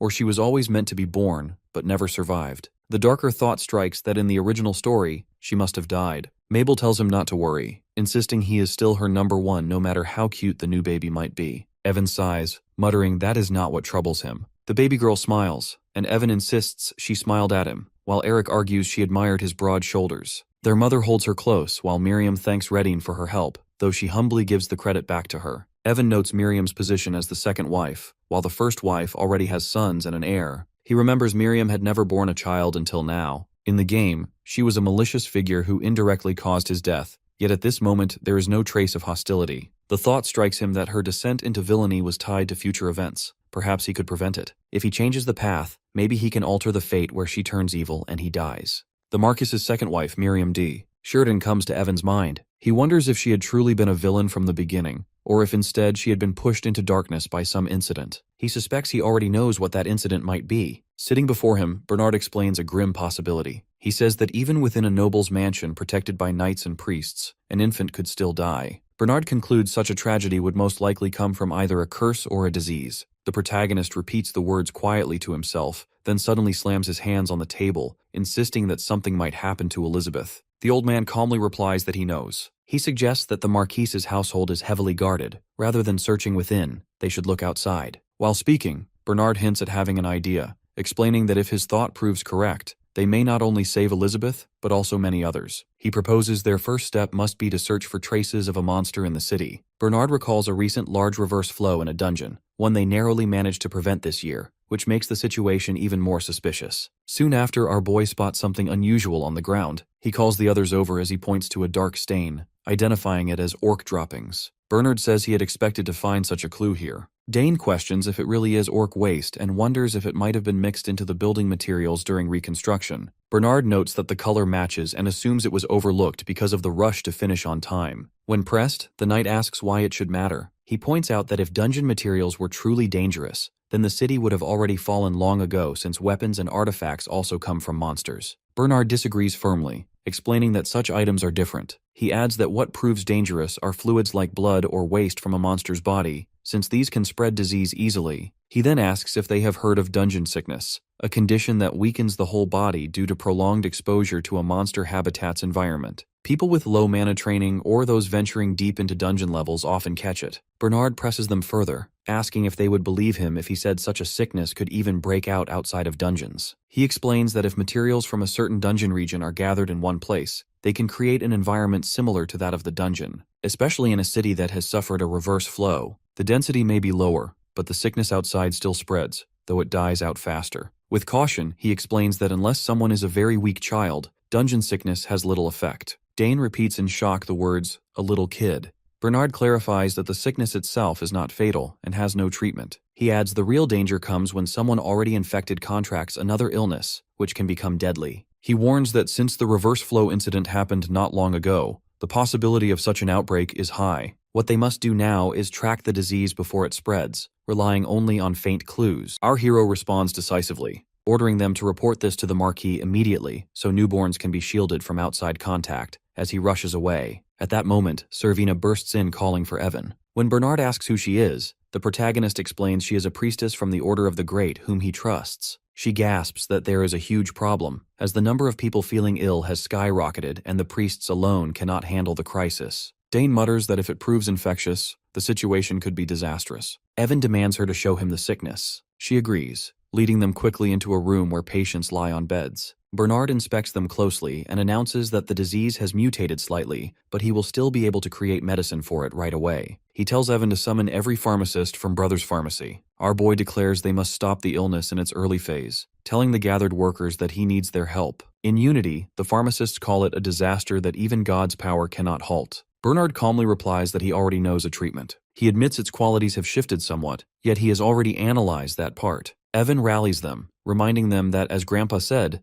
they only need to focus on creating the cure, and the pharmacists respond with cheers. Brothers Pharmacy and the Temple throw themselves into the work. With the Marquise's support, the sick are quarantined while contaminated areas are swiftly cleansed. When calm returns, Evan thanks Bernard, while Bernard explains that the damages were minimized only because of miraculous cooperation between those in power, the pharmacists, and the Temple. He cautions him that no matter how fast they act, some losses are inevitable at the start of any outbreak. He adds that we should think instead of the countless people saved through their actions. Our boy answers with a steady yes, but a loud voice suddenly calls from outside. Mabel rushes in, panicked, and cries that Lady Liz's condition has worsened. He hurries after her, where Liz's mother clutches the baby, while the infant breathes weakly in her arms. Evan's thoughts race as he wonders why. questioning if the medicine somehow failed. The chilling realization strikes him. Could it be that the cure did not work at all? As it begins, Evan holds baby Liz in his arms while her mother asks what to do, convinced she will not make it. The protagonist refuses to give up and turns to Bernard, asking if there is another way. The old man replies, "There is a medicine that can permanently boost someone's strength, but they lack the ingredients. It is a medicine so rare that even he, who cleared Demon War 0 to 4, barely knows it." Our boy realizes Liz's level is 1. He recalls that EXP goes to whoever lands the last hit. Deciding this will work, he summons a slime, planning to weaken it until near death. He uses her gloved hand to kill it, and holding the slime, he urges Liz to do it, telling her she only needs to finish it off. He holds the slime in his grip, then moves Liz's tiny gloved hand to strike. The maid and others cry out, but he presses her to push a little more while holding the monster close, and everyone encourages her. At last the slime drops to the floor, and the woman on the bed clutches the baby tightly. He whispers that it is a relief, and she echoes him. Evan's mother and father react with shock and joy, realizing Liz survived. Marquis shouts for a priest and healer, and someone remarks that Evan saved her before rushing to embrace him. Bernard rests a hand on his head, praising him and saying he did well. He calls the method unusual but effective, something only Evan could have pulled off. Mabel dashes in, hugging him fiercely while crying out. In his mind, Velfen, an infection that once devastated a country, comes to him. He remembers it from the game, wondering how the Marquis stopped it and how many lives were lost. Thoughts drift to how, without his grandfather's and brother's pharmacy, the outcome could have been far worse. Bernard tells him not to brood, working calmly as he mixes liquids, and urges him to use what he knows to help others. He adds if that still is not enough, then it is fine to give up, because if no one steps forward, the world is not worth saving. Later at the mansion, he stands holding the baby while Eric reaches toward him, calling out. Evan teases that she likes him more, and Eric decides to hug them both at once, pulling them together. Our boy shoves his brother away while still holding Liz. Their father watches, then summons him closer, saying that saving her also meant saving the city and the country. When asked if it is because of his brother, Evan meets his father's eyes and declares he will become a dungeon knight captain. During training, Eric D. Sheaton, Evan's older brother, has been working just as hard. Our protagonist knows the Marquis must already be aware, so he decides it is time to speak up. He tells his father he wants to become a dungeon knight captain. The Marquis is not surprised, suspecting it is connected to Eric. He agrees, promising full support for his son and the Knight Order, but he sets one condition. Evan can only take the role after becoming an adult. The boy agrees reluctantly, and his father advises him to start preparations now, both for the facilities and the people he will lead. He thanks the Marquis. His father warns that if preparations are not ready by 18, the permission will be revoked. Evan accepts, and the Marquis adds that he has 7 years to plan. He smiles and says he has already chosen a name. At the pharmacy, employees celebrate the end of a task, deciding to replace the smell of herbs with alcohol as they head out together. Some workers stay behind since no one else can make the needed medicine but them. Evan approaches Bernard and voices concern that one pandemic's end could make people drop their guard, insisting they must be ready to respond faster next time. The old man replies that continued work will handle that. He explains the disease's outbreak made Brothers Pharmacy well known, which will make the king see its value over the religious order. Our protagonist processes this as Bernard predicts the king will likely summon the Marquis soon. He realizes the likely request will be to spread Brothers Pharmacy across the nation. Bernard says the easiest move would be opening a capital branch, though the king might prefer relocating the original, something the Marquis would refuse. Soon after, the Marquis tells his son they are heading to the capital because the king has summoned him. Evan protests about etiquette and suggests Eric instead, but his father insists. Though he planned to visit the capital later, our boy sees this as a chance to collect hidden treasures and knowledge from Demon War 3 and 4, or even from Demon War 2 and 1. Traveling in a carriage, he sits with Shine, Belua, and the Marquis. After 2 weeks, they arrive at an estate. Evan recalls that Count Bayern's family will be ruined before Demon War 3 begins, and concludes nothing good will come from involvement with them. A man asks if such words might negatively influence the Marquis's judgment. Marquis answers that it is fine, since a father should trust his son, and even if he is wrong, the family will not be ruined. At that moment, a servant rushes in, announcing that people from the palace have arrived with an urgent summons from His Majesty, leaving father and son startled. At the palace, aristocrats are usually summoned immediately. When Evan and the Marquis greet the Emperor, he dismisses the formality, saying there is no need for manners between them. He adds that he is glad the Marquis is the same as ever. The nobleman replies that the same goes for him, as the Emperor asks if the child is the famous jewel of the Sheatons. In response, Evan stands and gives his full name, saying it is a great honor and glory to meet this land's respectable ruler. The Emperor notes that he takes after his father, calling it the greatest praise he can give. The Marquis answers that it is an honor. Their host hums and says to get to the point, wanting to reward the boy's accomplishments with brother's pharmacy. He remarks that the child has done well and suggests setting up a branch in the capital as well, prompting the Marquis to begin speaking on that subject. Along with adding more locations, the Emperor pledges to shield them from the Order of the Great and any opposition. When pressed, the sticking point becomes the distribution rights for the pharmacy's medicinal herbs. He wants this to remove opposition, set up branches in the capital, and guard them. The Marquis argues that his success in halting the spread of disease proves the city would benefit from a pharmacy like Sheaton's. Neither side is willing to budge, and our protagonist decides he must support his father. The Emperor then turns to him, admitting he was too eager to meet in person. Unexpectedly, he tells our boy there is a garden in the palace and that he should rest there, leaving both him and the Marquis surprised. Evan thanks him but starts to object, until the Emperor asks if someone is there and orders the second son of the Sheridan family to be guided to the garden. Guards approach, and Evan thinks he has lost his chance to support his father. One of the men says the garden is this way, and he plans to continue slime training while requesting to look around alone, which the guard allows. In the garden, he walks while a faint blue glow seeps from his hand as he feels a great amount of mana. Training alchemy has also changed his physical abilities, but he has no combat skills to use that energy except for potion making. With the mana issue solved, he focuses on reducing the size of summoned slimes. In his mind, a large one shrinks to a smaller version, since smaller slimes mean summoning 4 to 5 at once and killing them. Doubling his training speed would be amazing, since slime training is the nation's power. Abruptly, a voice asks what he is doing. Evan jolts before demanding to know who it is. His eyes lock onto a pink-haired girl standing before him, silently holding a worm in her hand. Stepping closer, she asks if he wants to touch it, and he shouts no. She studies him while circling with curiosity, then leans in and remarks that he is as pretty as the worm. He replies he has never heard that before. She insists worms are pretty, to which he answers by calling her a weird kid. With a thought, he recalls the pink-haired characters in Demon War and hesitantly asks if she is Serena. She confirms, introducing herself as Serena L. Silkline, the Emperor's youngest daughter and the cause of a major quest in Demon War 4. He recalls the Emperor suggesting he visit the palace garden,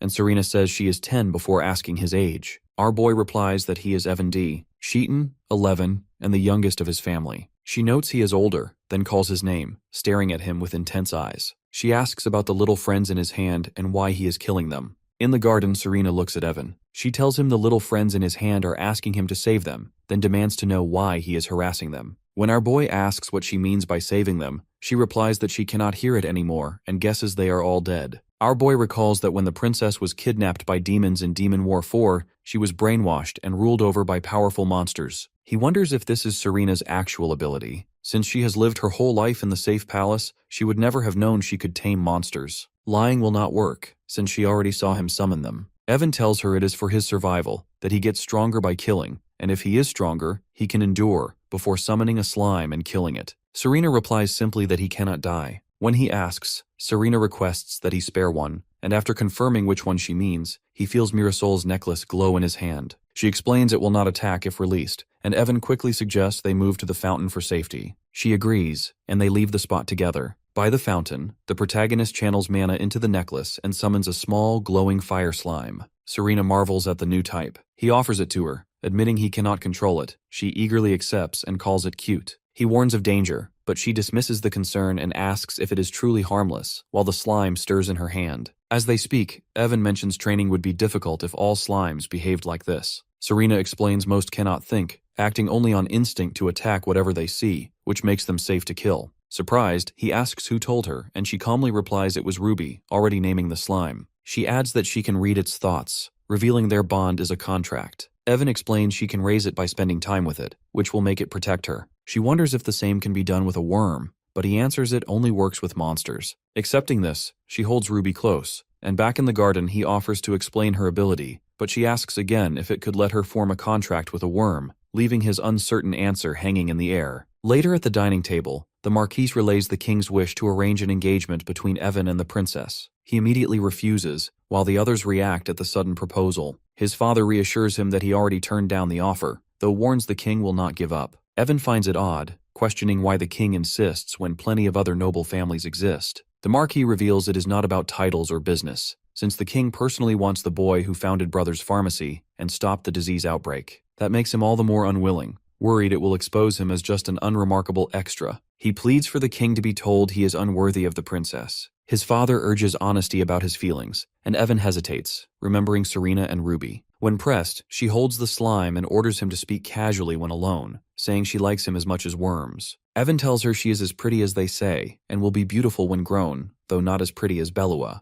He admits he cannot read her personality, and finds it tiring to deal with her, preferring no involvement. When his father asks if he truly does not want the engagement, he replies that he never wants to see her again. The Marquis is relieved, saying he worried Evan might like her, since the king kept insisting they would look good together. Evan thinks his majesty was holding him hostage to make him spend more time with the princess. The Marquis explains there is a meeting starting tomorrow for 4 days about Brother's pharmacy. He adds that his majesty said to bring Evan, though he adds it is fine if the boy does not go, offering to handle it so Evan can tour the capital instead. Suddenly Serena runs in calling his name, asking him to go play together. He freezes, then turns to see her, and glances at his father, who admits his method did not work. On the street, Evan asks what such a precious person is doing outside. Serena replies it is alright because she has 2 very powerful guards. He explains he has prior engagements today so he cannot accommodate her, but she quickly counters that she will accommodate him instead. Our protagonist insists there are definitely no worms, then hesitates before telling the princess he will leave it to her imagination. Turning to Shine and Belua, he orders them to get ready. Evan also suggests they buy clothes since they will need to move around without uniforms for the next 3 days. Shine wonders if he is included,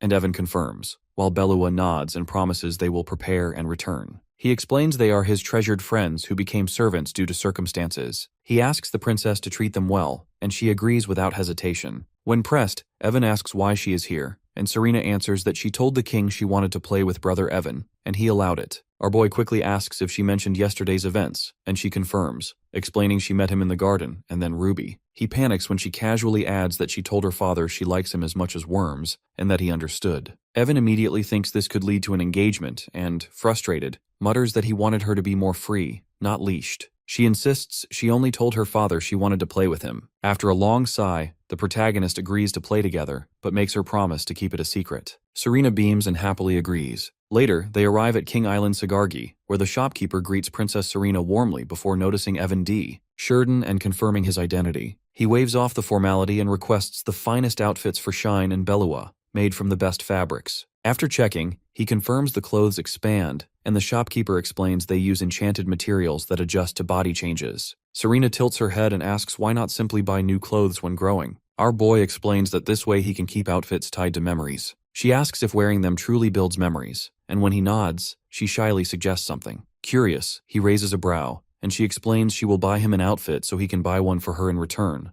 That way they can both carry outfits that hold memories. He agrees. At the fitting, Shine steps out from behind the curtains in a new outfit. Evan follows dressed in a white suit with gold details. The princess soon appears in a frilly pink dress and twirls while asking how she looks, and he replies it is pretty. He quietly asks if she plans on wearing it today. When she answers yes and wonders why, he brushes it off as nothing. Belua bows gratefully, thanking him for the beautiful outfit, while Serena gushes over Belua's beauty, exclaiming she is even prettier than a worm. The shopkeeper thanks Evan for visiting and says she enjoyed helping them pick the outfits. Our boy thanked her in return before requesting to buy another, the red twisty design garment. He asks for it to be wrapped up carefully, and though she explains it is just a size-changing piece, he insists on wrapping it tightly so it cannot be seen from outside. In truth, it is a cursed garment that summons the Kraken. Our protagonist reflects that today's main goal was to secure the magic dress outfit, part of a treasure hunt in the game to prevent his death in the future. While browsing, Evan picks through the jewelry pieces and remarks that the capital shops are far superior to theirs. Shine calls him vain, and our boy fires back just loud enough for him to hear. Shine then asks how he can afford so much, guessing the pharmacy must be thriving, while Belua adds that the Marquis gives him an allowance as well. The protagonist admits there are still more places he wants to see, but suggests they eat first. As they arrive, the group makes its way toward a large building, and Shine squints while wondering if it is a cafe rather than a mansion. The young master explains it is a renovated estate, and Shine nods while saying the place is nice, yet insisting it had better be the finest cafe in the capital since the princess is with them. Their host simply replies that what he wants is inside. Upon entering, the owner greets Serena warmly. Guests whisper among themselves while wondering if the party are foreign aristocrats, some recognizing Evan as the Sheridan's jewel. The owner offers to seat them anywhere, but Evan requests the room in the right corner of the second floor. The manager hesitates, noting that customers dislike that room and it is not used. Our boy insists, and a gold coin flips through the air into the man's hand. He hurries to have the room cleaned and set with the most luxurious cutlery and plates. When served, Evan begins with the soup, then moves to the salad and bread. He follows with the fish, leaving the meat untouched for later, before finally cutting into the steak. He instructs the others to take a piece of cake and sip Earl Grey tea. He notices Shine's unease and asks if he dislikes the food. Shine shakes his head and explains it is not the eating order, but the strange chill in the room. A realization strikes him, and he wonders if someone else is there. Belua assures him not to worry, saying the presence will not reveal itself until after they finish eating. Sure enough, the spirit of a girl rises once the table is cleared, and Evan, Shine, and Belua watch as she slowly fades. He remarks on the event's success before catching himself slipping into game terms, while Serena shoots him a curious look. Turning to address everyone, he points out the ghost's presence and explains they have just helped her move on. He recalls that the meal is part of a hidden condition. Eating all the dishes the spirit once loved grants a rare, permanent boost to existence level and skill growth for the whole party. Serena asks if the ghost left anything, and he explains it was only a harmless blessing, while Belua notes her renewed energy. Shine, still pale, asks about the spirit's fate, and the protagonist confirms she has passed on. Only then does Shine mutter if he can collapse, before toppling forward. Afterward, inside the room, Belua shuts the door and reports that she has made sure no one will approach. Evan praises her, then turns to the table where an array of gems, crystals, and jewelry is spread out. With Belua and Serena beside him, our boy asks if they should begin calculating today's haul. As he counts, Evan finds 32 treasures in total, recalling with surprise that he had not expected to uncover artifacts from Demon War 1. Serena looks over the collection while Belua voices concern about leaving them. The protagonist reassures her by explaining that artifacts possess their own durability. The princess questions why such items would be sold in a jewelry shop. He picks up a glowing ring while clarifying that most people are unaware of their true nature. He explains that not all artifacts appear as such, and that some only become artifacts over time,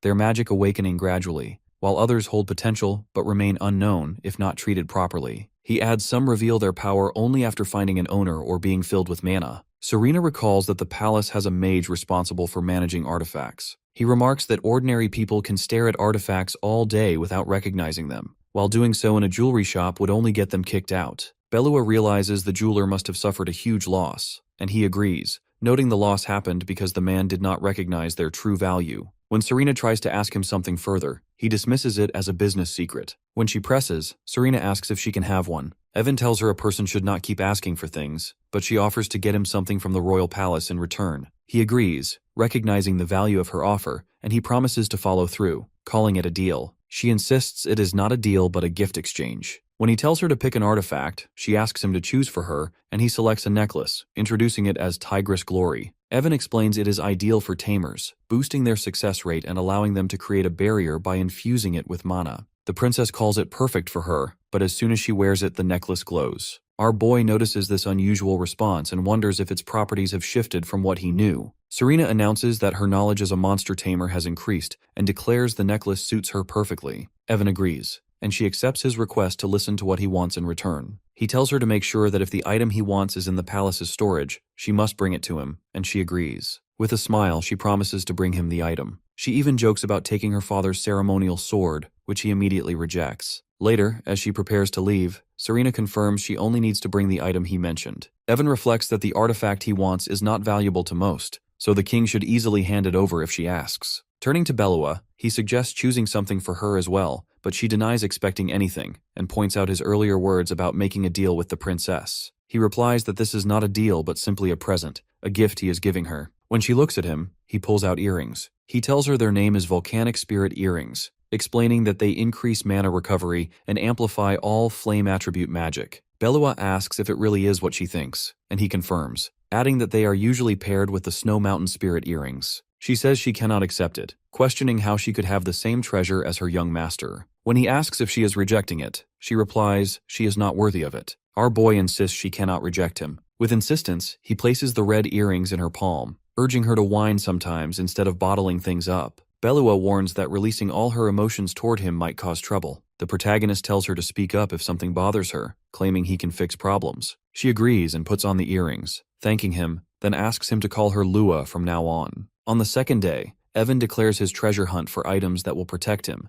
and decides to leave the aristocratic streets to explore hidden shops scattered across the capital. Speaking to Shine, he remarks that they will be busy and hopes the princess leaves soon. Our boy then pauses and looks at Shine with suspicion, since his expression is unreadable. Noticing his condition, our boy asks Shine what is wrong with him. He reminds him he passed out once yesterday but seemed fine after returning to the mansion. The protagonist jokes that he looks like someone who just went through a breakup. Shine mutters that his body feels heavy. Evan wonders if he did not get the buff, explaining that his own body felt better immediately. Shine replies that he thinks he received the blessing while still feeling chilly. He adds that his body and arms remain weighed down. The young master suddenly reacts with an idea. Without hesitation, he hands over a pair of silver bracelets and tells Shine to take them for now. Shine asks if they are just bracelets, and Evan explains they are called ghost bracelets, increasing movement and attack speed by 15%. He admits he wanted to get better gear for him, but these will be fine up to the 60th floor of the dungeon. Shocked, Shine repeats the 60th floor while the protagonist explains the current dungeon team's best is only the 45th. Evan warns not to rely on the bracelets too much, since eventually Shine will need artifacts for both full defense and attack speed. Evan asks how he feels now, and his companion runs a few steps before admitting his body is faster but still feels heavy. At that instant, a dark shadow suddenly appears behind him. Evan stares in shock as he demands to know what Shine just did, but Shine brushes it off and insists it is nothing. The ghostly maid drifts closer and both scream in horror, believing she had passed on. She casually explains she thought so too and went to sleep, only to wake up next to him instead. Shine shouts for her to leave, accusing her of being the reason his body feels heavy, but she admits she already tried, and it did not work. Wondering why that could be, she teasingly asks if he is possessed, making him yell in panic. Our boy reminds her she mentioned something about looking comfy earlier. With a grin, the ghost answers that the bracelet looks comfy, saying it feels nice just to look at. She asks if she can go inside, claiming it will fix Shine's chills and heaviness. He shouts for her to get in immediately, and she happily thanks him, ignoring Evan's protests as she dives into the bracelet. The protagonist realizes this is an event he never saw before, one that never happened in Demon War 4 when the bracelet first appeared. Inside, she comments on how cozy it feels. Thinking about the name Ghost Bracelet, he realizes it might have been meant to hold a ghost from the start. He speculates this event simply never occurred in the game, meaning they just uncovered a new feature. He wonders if the bracelet became a growth-type item because of her. Shine notes it does not look any different from when he first wore it, but Evan tells him to see it as a good thing. Shine disagrees and points out the ghost is still there,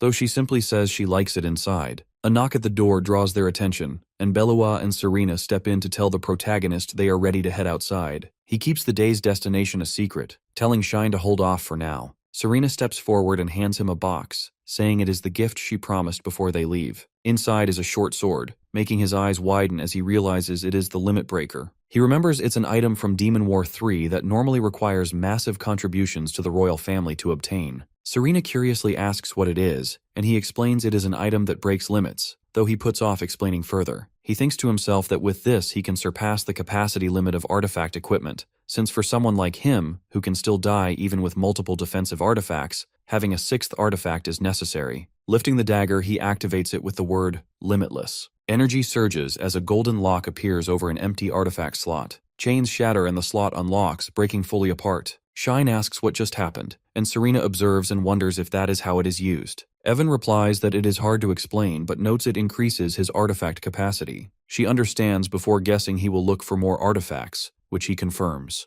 As they walk, Evan seems exhausted. Serena asks why he is not buying much even after 4 hours of visiting different points. Our boy wonders if the artifact he gave her has some kind of stamina increasing feature. She then asks where they should go next, but he suggests eating first and mentions a place nearby that he knows well. Shine curiously asks about it. The young master tells him not to think much. When they arrive, the group finds themselves before a large building. Dane asks how he knows the place. The protagonist explains he has heard it is popular. Amy's Kicking is an important location in Demon War 2 and again in Demon War 3, a place where party members can be found and main events take place, even attracting the Silent Night. Shine voices concern about alcohol being served, but Evan brushes it off by pointing out they are with guards and it is daytime. Dane says it is fine, as our boy's focus shifts to another reason for coming, the gathering of the kingdom's top mercenaries, and the captain warns the other guards to stay alert in a place full of rough types. They enter the restaurant, and Evan asks for a large table and 7 servings of the kicking special. Shine observes the place, remarking that strong people are gathered here. Our boy confirms it, saying this is where the country's strongest gather. At the table, Belua questions why they have come somewhere so dangerous. Evan admits he is here to find a treasure, though inwardly he notes it is a treasure of a person.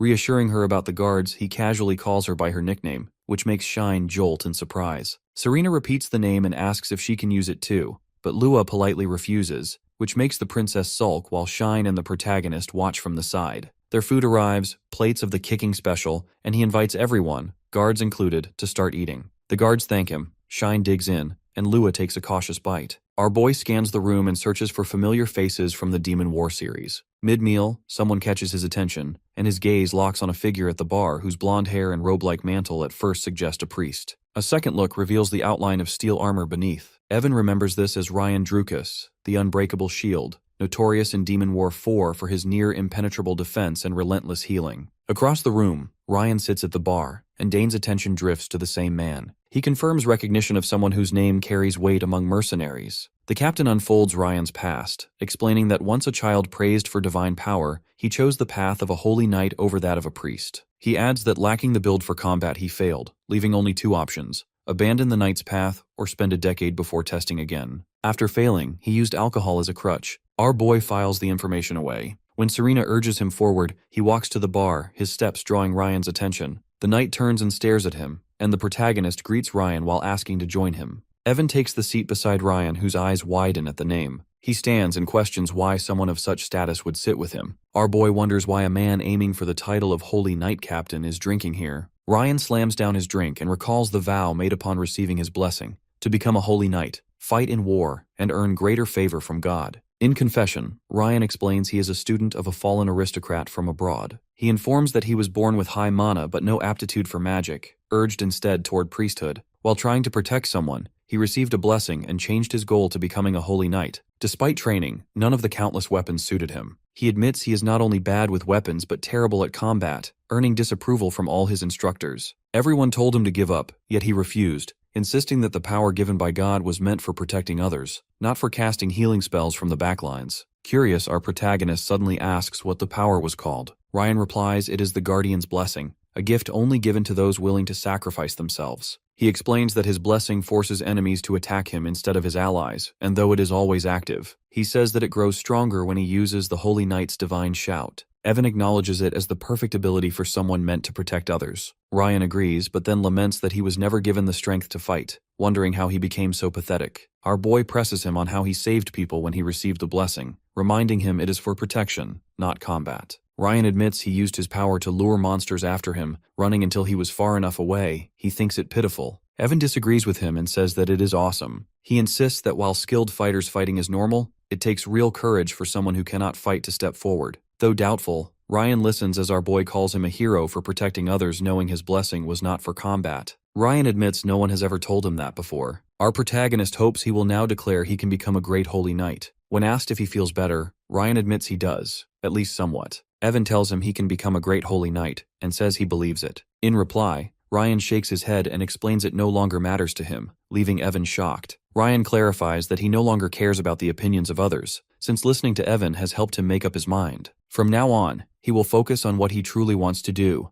vowing to protect others no matter what anyone says. Our boy thinks it turned out better than expected. With resolve, Evan steps forward and reintroduces himself as Evan D. Sheridan, second son of Marquis Solane D. Sheridan, ruler of Dungeon City Sheridan. Ryan introduces himself as a descendant of the Drukas family that once stopped the dragon breath, Ryan Drukas. He thanks Evan for listening, saying he gained the courage to move forward because of him. Evan reflects that God must have had his reasons for granting Ryan such a blessing. At last, our boy explains the Marquis position will not go to him, and when he becomes an adult, he will create his own Knight Order. Extending his hand, he says he wants to hire Ryan into his future Knight Order. He is someone who has the power to protect others, and more importantly, the will to protect others. He asks him to work together to protect their city. Ryan replies that it is an undeserved position and such honorable work. He adds if Evan is offering it knowing his shortcomings, then he intends to give it his best. The two shake hands, and our protagonist tells him he is now a part of his Knight Order. As chests burst open, gold, jewels, and artifacts spill across the room. Marquis demands to know what is going on. Evan explains he stumbled upon it by luck on the way back and plans to use it to fund his Knight Order. He then introduces Ryan to his father, explaining he found him in the capital. Ryan formally states his name along with his intention to serve as a dungeon knight alongside him in the coming days. The request follows as he asks Marquis to use the artifacts to help free his friend from the Order of the Great. Marquis laughs and says he already prepared the money for Ryan. With that, all business in the capital is finished. He adds that Evan obtains various artifacts, increases the capacity for equipped ones, and employs Ryan Drukas into the Knight Order. Outside, the princess says she wishes Evan could live with her, adding that her father would let her go out any time if it were with him. He replies that he must return to the dungeon city and probably will not come back to the capital. She answers that it sounds like they will never meet again. He confirms they will not, since Marquis rejects the engagement proposal, but she insists she will see him again. Evan warns her not to say such things,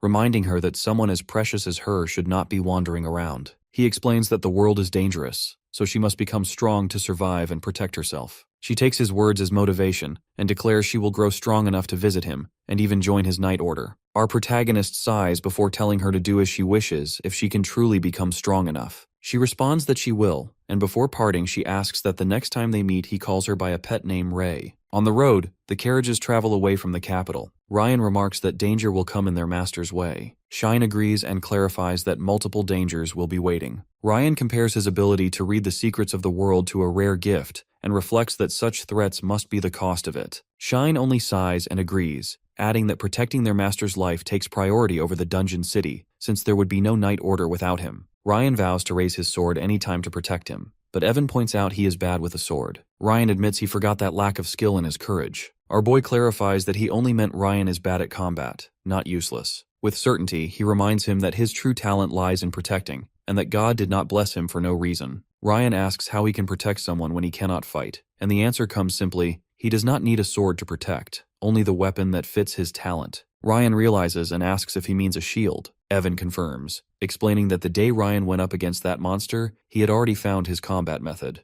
Our protagonist says he redirects enemies' focus onto himself and brings them down while keeping others safe. He then asks what more he would need than that. He questions Ryan about ignoring past events, and he admits it was out of embarrassment, though the idea sounds plausible. Evan notes that a group could make it work, and says Ryan's talent is ideal for coordinated battle, leaving Ryan to call his own past stubbornness pathetic. Ryan admits wielding a weapon is not always the answer. While looking at our boy, he says the experience is now a proud memory. He vows to train with a shield, explaining that if he can use it to protect others, he wants to fight alongside a group in battle. Our protagonist tells him to focus on defense and leave the attacking to others. He imagines their alliance with Shine as the unbreakable shield, Raihan the silent knight, and Belua the blood witch, united as one formidable group. When asked, Ryan wonders if Evan intends to fight as well. He thinks the knight captain's position would make his participation obvious. Shine questions if such risk is necessary, as Belua tells the captain there is no need for him to fight at all. He thanks her, and explains he is required to enter the dungeon, assuring them he will support the team without direct combat. He reminds them that he has been studying alchemy under Bernard. Ryan reacts with surprise at such high-level training still existing. Evan explains he is simply lucky to have met a skilled teacher,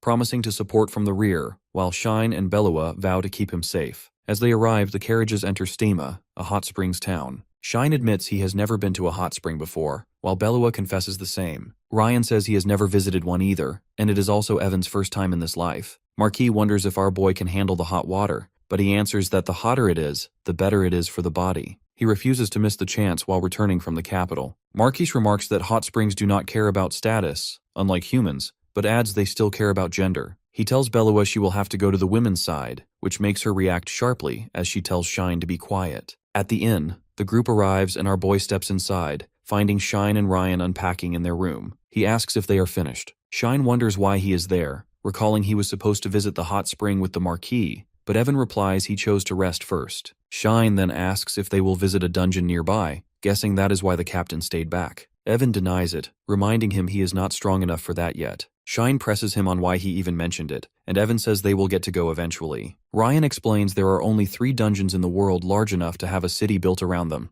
Silk Line's Sheeton, Magic Kingdom Monorod's Farati, and Commerce Nation Baypika's Murden. Other than those, there are many small and medium-sized dungeons, but only the great ones in dungeon cities bless humans who clear them to level up. When asked, Shine wonders about the dungeon here. Evan explains it is blocked off for many people since its difficulty is high, though it is entered regularly for cleanup so monsters do not appear in the town. Artifacts may form, or a part of the dungeon itself might turn into an artifact. Shine asks if they are going to get a mansion or something. Our boy declares he is going to bring back a hot spring and make a new one in their city.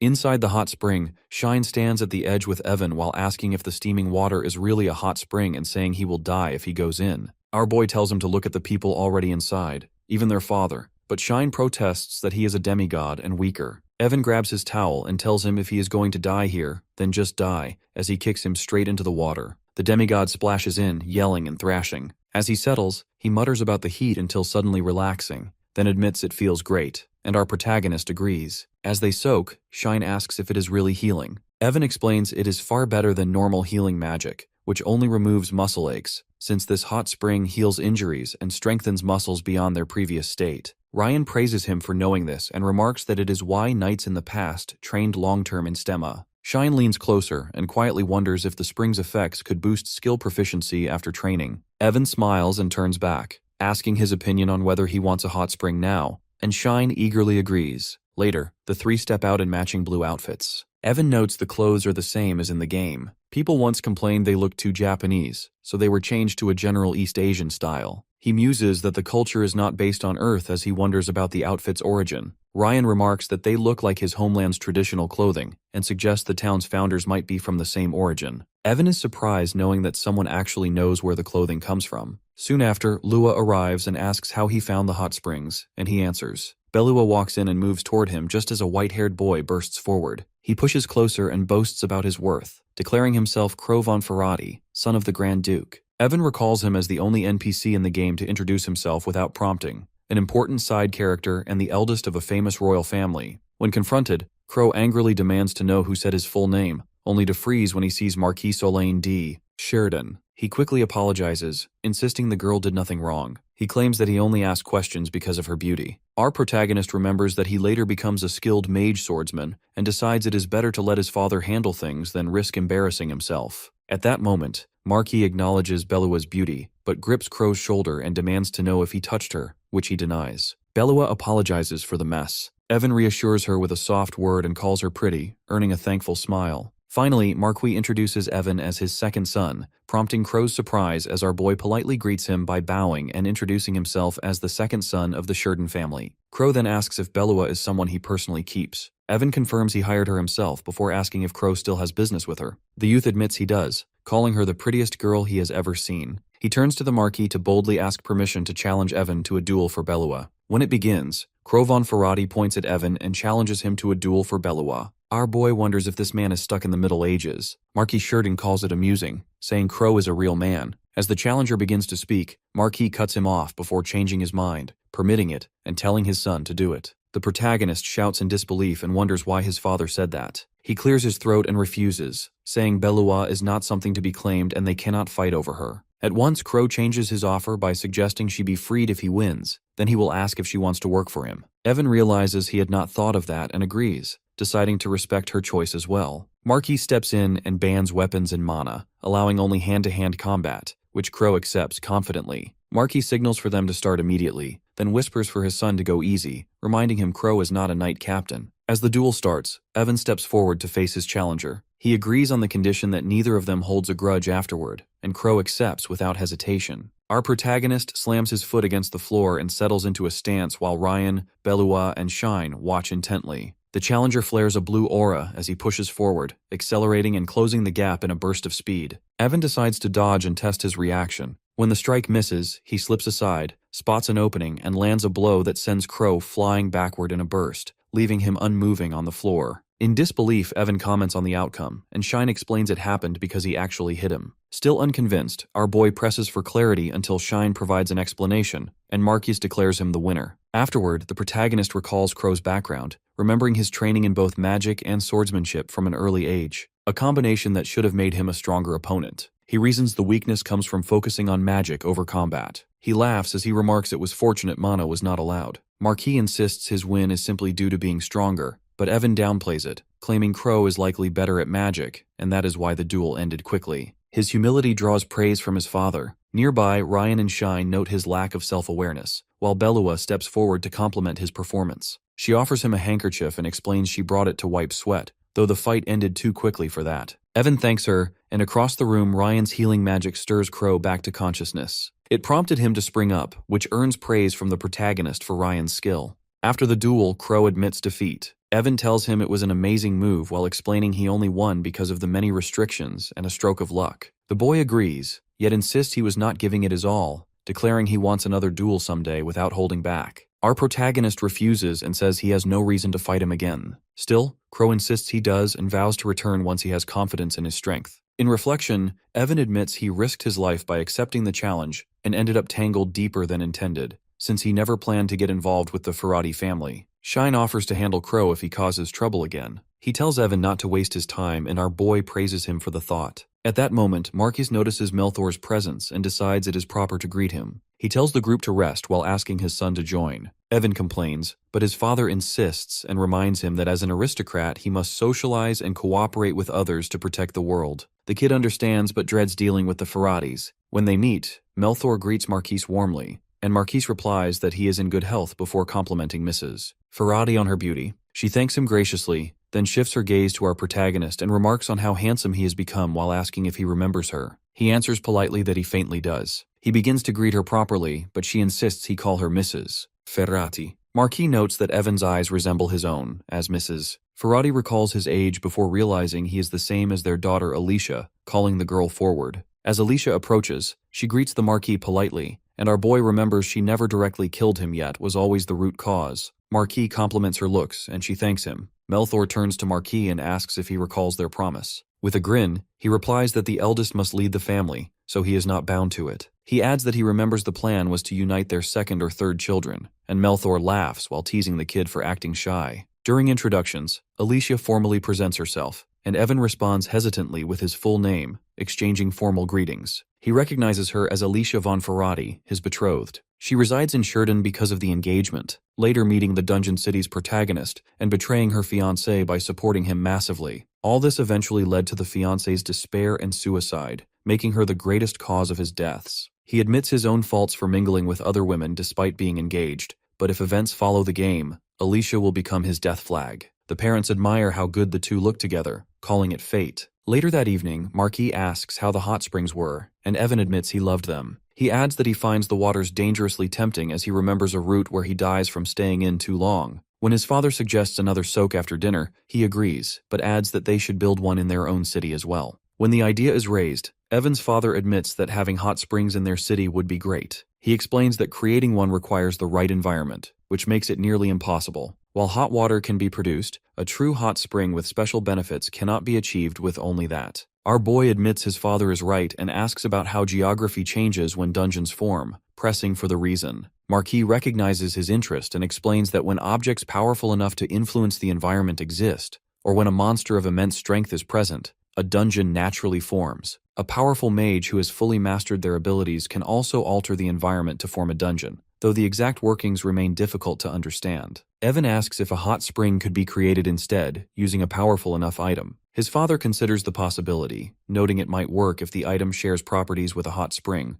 though the formation time would be uncertain. Evan explains that having a healing hot spring in their city would greatly boost dungeon raid efficiency for explorers, and is suspicious of his intent. Marquis asks if he already has an idea. At night, workers dig under Evan's watchful gaze, and one asks if this is truly the right spot. He confirms while explaining that something valuable lies buried near the dungeon. They question the rumor's source, but before finishing, Ryan calls out and claims to have found something. From inside the pit, they reveal a large stone slab. After a month away, Evan returns, and talk quickly shifts to his sudden bathhouse business idea. His father assigns Eric to listen closely as he explains the plan. He emphasizes that location is everything, since the bathhouse should be near the dungeon. He adds that it should not too be far from the pharmacy and directly on the main road. Large space is necessary since they cannot open multiple small branches, so the hot spring must be big, while the entrance fee will be set high to match its size and appeal. In discussion, Marquis remarks that if the brothers' pharmacy is targeted at peasants, then the brothers' bathhouse is aimed at explorers. Evan insists the hot spring's effects are worth the price, since being healed allows them to return to the dungeons sooner. Eric adds that it would help develop the dungeon city further, calling it a perfect business plan. He wonders how the temple will react since the hot spring has healing effects. Our protagonist replies that they are on good terms with the temple, and the priest will come too. Privately, he thinks it will be more popular than Stima's hot springs in Demon War 3. With a healing hot spring nearby, he can survive easier, and he mentions that they also have Mr. Bernard to raise the medicinal efficiency of the water. As Bernard steps in, he tells Evan to move his hand. He admits he had wondered what Evan was doing in the capital, and complains that he came back with a hot spring. He asks if it is the stone slab, and our boy answers yes. He promotes Bernard to explain that this is a part of the dungeon core, strong enough to change environments, but unable to create a dungeon.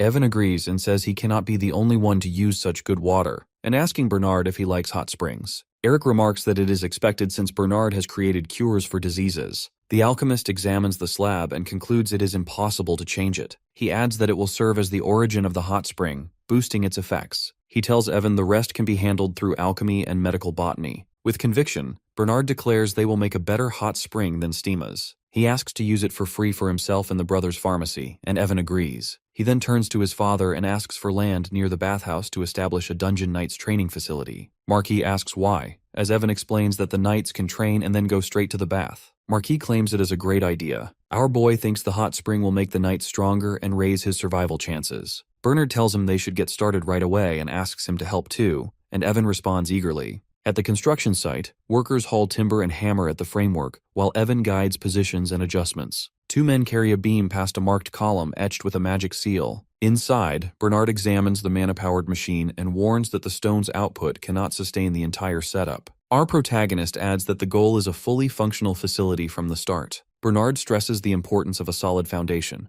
then cuts in again to insist the current setup will not work. He adds that an extra artifact is needed alongside the mana stone. He explains the need for a mana aggregate, one that can endlessly produce mana and sustain the facility's core. He declares they will need at least 5. In response, our boy quickly identifies it as the mana tank process, surprising him. Bernard admits it would boost efficiency, but laments trading away his old artifacts. Evan asks about their whereabouts, prompting the man to admit they are gone, and the youth produces several artifacts from his own collection. He announces that they can use what he brought from the capital. Bernard eyes them suspiciously and wonders if he raided palace storage. Our protagonist replies that he took them from across the city, most from a jeweler. At last, the alchemist nods that they will work, and our boy offers to help, seeing the task as perfect alchemy training. Later in the training yard, the knight captain approaches Evan. He reminds him not to neglect combat practice, stressing this is the age where growth matters most. Evan acknowledges him, but the knight brings up the report about a duel with the Ferrati family's son. He notes that the young master has already made a name for himself in martial arts, and warns that more challengers will now seek him out. Evan waves it off and insists he did nothing special,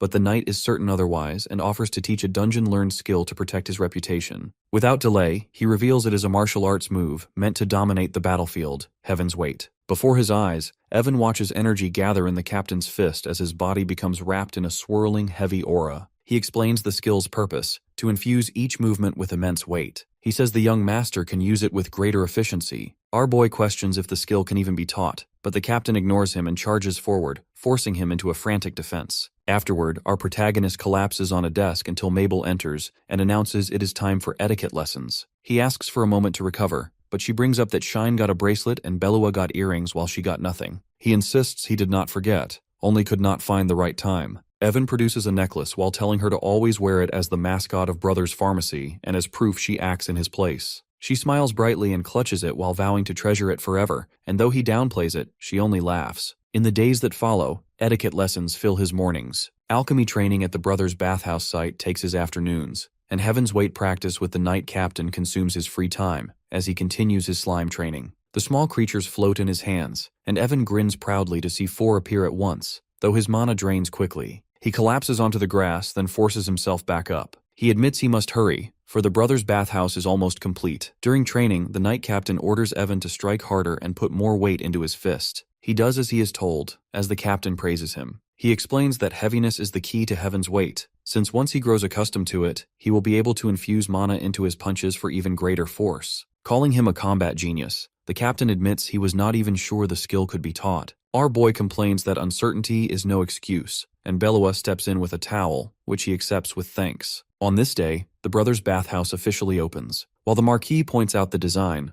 our protagonist notes how Stemma's style leaned heavily oriental. He explains his choice to give the place a more Western design. Shine notices a strange device that catches his attention. When they approach the vending machine, Evan explains how it works by inserting a silver coin, choosing a drink, pressing the button, and receiving it. He demonstrates by picking coffee milk, which drops into the tray, and Shine tries it for himself. As he continues, he describes the build, mentioning space-expanding artifacts and cooling magic powering the custom vending machines in both changing rooms. Bernard recalls how troublesome the project was to assemble and tune. He warns that the taste had better match the hype, but Evan remains confident and promises satisfaction. Shine compares the heat to Stemma's famed springs. He explains they used a giant artifact for the bathtubs to boost the hot spring water's effects and purify it. Bernard adds that herb concentrate is regularly mixed into the water to enhance it further. He also points out that the vending machine was the protagonist's idea. Marky declares it will be a hit, while Shine asks if Belua and the other women will like it as Ryan replies that they will. Bernard turns and wonders if Evan is content. Our boy answers that it will definitely sell,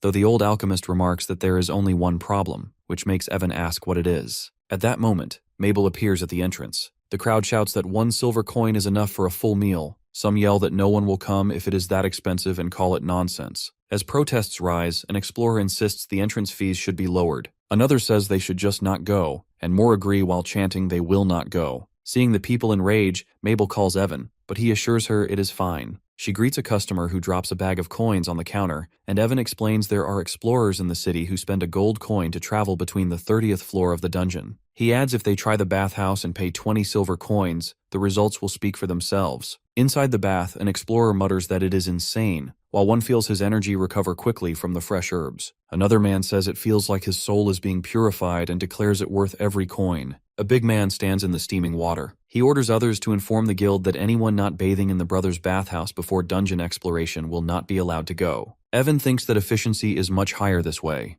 In the bathhouse, one man cups water in his hand while calling it a miracle. Another declares that God must have made it to cleanse their souls. Evan thinks people will eventually have to admit the brothers' bathhouse is worth paying 20 silver coins. He adds that once rumors spread, even explorers who consider the price too high will still come at least once. Our boy explains that the bathhouse does more than ease fatigue. He explains that it restores the body's fundamentals and makes dungeon expeditions safer. Evan emphasizes how it speeds up growth while pointing out the gap that will soon form between those who use it and those who do not, with non-users inevitably eliminated. 2 explorers relax in the water while praising the facility. One man calls it amazing and remarks that 20 silver coins might not even cover the cost, while another declares it a blessing. At the dungeon entrance, the guild leader asks if everyone has visited the brothers' bathhouse, prompting the group to shout back that they have. Fired up to reach the 40th floor and catch the frontliners, the Yellow Drake Guild charges ahead. From a distance, bystanders murmur about wanting to go too. One explains that nobles and commoners alike use it before raids, thanking the Marquise's policy. Others also vow to visit once they are stronger. Evan watches as veteran explorers raid more efficiently thanks to the bathhouse. Newbies are also training harder while dreaming of trying it someday. With the entry fee and exclusive drinks only adding to its allure, entering becomes a privilege reserved for high-ranking explorers. Later, the Marquise reviews papers. He notes that everything proceeds exactly as Evan planned, with profits soaring. He realizes that the pure profits from the bathhouse exceed those of all 4 brothers' pharmacy branches combined. For frontline explorers, it is great. He considers it even more suited to lower-floor adventurers and slum citizens who cannot afford priestly help.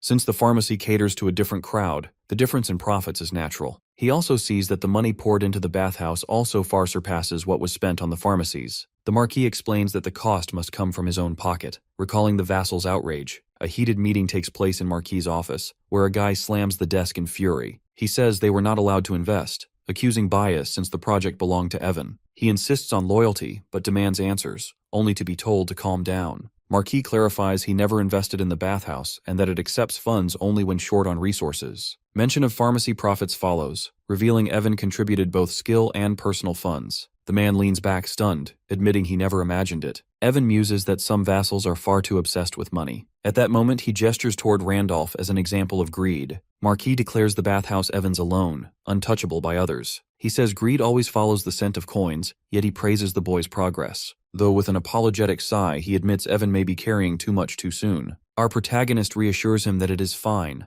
privately reminding himself that every move he makes is to avoid death. Afterward, he works on pricing adjustments and unveils his next plan, a special membership system ranked by contributions to dungeon raids. He lays out the tiered cards and explains how higher ranks will push people to work harder, strengthening both the bathhouse and the city. Mabel remarks it could motivate citizens, and Evan agrees. He also adds that it will forge a city less reliant on a single chosen hero. Finally, Mabel admits she does not fully understand, but insists he is already invaluable. She says that she cannot imagine the city without him, and calls him someone the dungeon city needs. He refuses to let himself die or watch the city fall, knowing a world bound to one hero risks disaster. Evan vows to change it by building an order where the city thrives on its own, securing not only its survival, but his own. Inside the pharmacy, Evan presents potions, gems, and ingots, announcing them as the results of his alchemy lesson. Bernard inspects a gem while acknowledging his improvement. Our boy jokingly suggests he should handle closing duties at the pharmacy. Bernard stays silent but retorts sharply, while Hannah listens nearby. Outside, the old alchemist dismisses the employees with praise for their work. 2 workers invite him to the bathhouse, which he readily accepts. Hannah then invites the protagonist as well, and he agrees to join.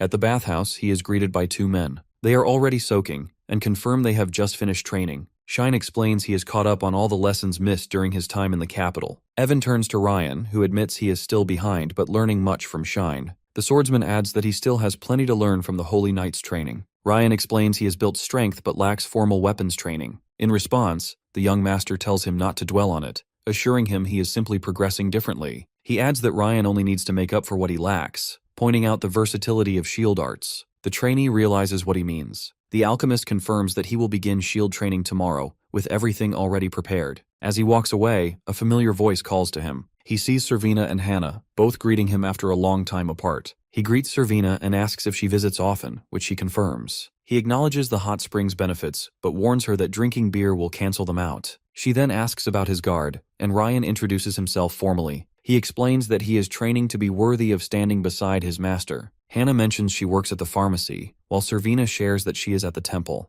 Later, in a training yard, our boy presents a large shield he found in storage. Ryan thanks him, declaring that he will protect him with this shield from now on. Our protagonist shakes his head and tells him no, explaining that the shield is not that great. He adds he is only giving it for training, warning him never to use it in real situations. Ryan protests that he should have been told earlier. Evan adds they would both end up dead if he tried to use it for protection. When asked what he means, Evan asks Ryan if he has ever heard of a cursed item, which makes Ryan react. Evan explains that cursed artifacts exist, items that can weaken their owners. When Ryan wonders if the shield is one of them, he shakes his head. Evan says that sometimes perfectly fine artifacts are mistaken for cursed ones and discarded. He adds that this shield is different, and though he knows its true value from the game, our boy also admits that in real life judging artifacts is far less certain. Ryan presses and questions him for its real power. Evan replies that if it blocks an attack with Echo Shield, the enemy feels it twice as hard. At once, Ryan blurts out that it sounds like a cursed item. Evan clarifies that blocking 1 strike counts as blocking 2, doubling shield skill proficiency. On top of that, efficiency rises 4-fold if Ryan wears the Ironwall Knight's full plate armor while training. He adds that a certain necklace multiplies it 8-fold, though Evan tells him not to overthink it and just get the feel. The shield, the armor, and the necklace are bugged items, distorted by some unknown influence. When urged to try it, at first Ryan looks lost. Then he suddenly roars and charges, blocking incoming blows with the shield. Evan notes he is adapting quickly, but warns he is bleeding at the side, telling him to heal as he fights. Golden light wraps Ryan as he chants to the battle god, his wounds knitting closed. Still, he holds his ground while the green aura on his shield grows brighter. Evan presses forward, his own body wrapped in swirling energy. Meanwhile, the necklace that should drain its wearer's mana to summon countless wind arrows instead fires them straight at Ryan. Oddly consuming barely any mana and being growth type, it will strengthen with him. The armor is just as strange, flagged by a coding error as a shield instead of armor. It sat in storage rather than being scrapped. Worn alone, it leaks damage, but if the user stands braced as though holding a shield, it functions like one. Paired with an actual shield, it is as if 2 are raised at once, doubling block potential. Together with Echo Shield, their combined effect magnifies training efficiency. It blocks the summoned arrows, creates the perfect regimen for shield arts. Satisfied, Evan steps back and lets Ryan train on his own. He then turns to Shine and says that it is time for proper instruction. Shine quickly realizes this will not be ordinary dagger drills. Evan reminds him that after 2 years of experience he is already honed enough to fight knights. Shine snaps that those battles were not by choice since the knights cornered him from behind when he was training alone. Even so, Evan points out it sharpened his divine sight and combat sense. Shine mutters about the butler's transcendent sight skill. The young master admits that at first he only wanted his friends to survive the dungeons, but now they have grown strong enough to enter one. Though Shine knows he has not yet reached the strength he needs. During training, Shine admits he is still not strong enough, and Evan agrees. He says that is how it is for a demigod. Our boy draws one of his twin blades and explains it is a skill he learned with them, calling it Bloody Shadow. He explains the more blood coats the daggers, the faster his movements become, and it even restores stamina. Evan replies that it is a fitting skill for someone who specializes in fighting multiple opponents. He adds that it is a technique that improves with experience and becomes even more powerful over time. Our protagonist insists it can only develop through real battle, but the alchemist counters. He tells him to simply get blood on the blades instead. Shine wonders if he is being told to kill people. Evan quickly clarifies and produces several bottles filled with red liquid. At that moment, the boy asks if it is truly blood, and Evan confirms while explaining it is monster blood. He adds it is mostly from goblins, with each bottle containing blood from different creatures. Bloody Shadow boosts physical abilities but strains the body. It makes it dangerous to train with as a child. He had originally planned for Shine to gain dungeon experience first. Now he believes the demigod has grown stronger than expected. The youth agrees and credits certain local facilities that help replenish stamina, saying he can train the skill faster than anticipated.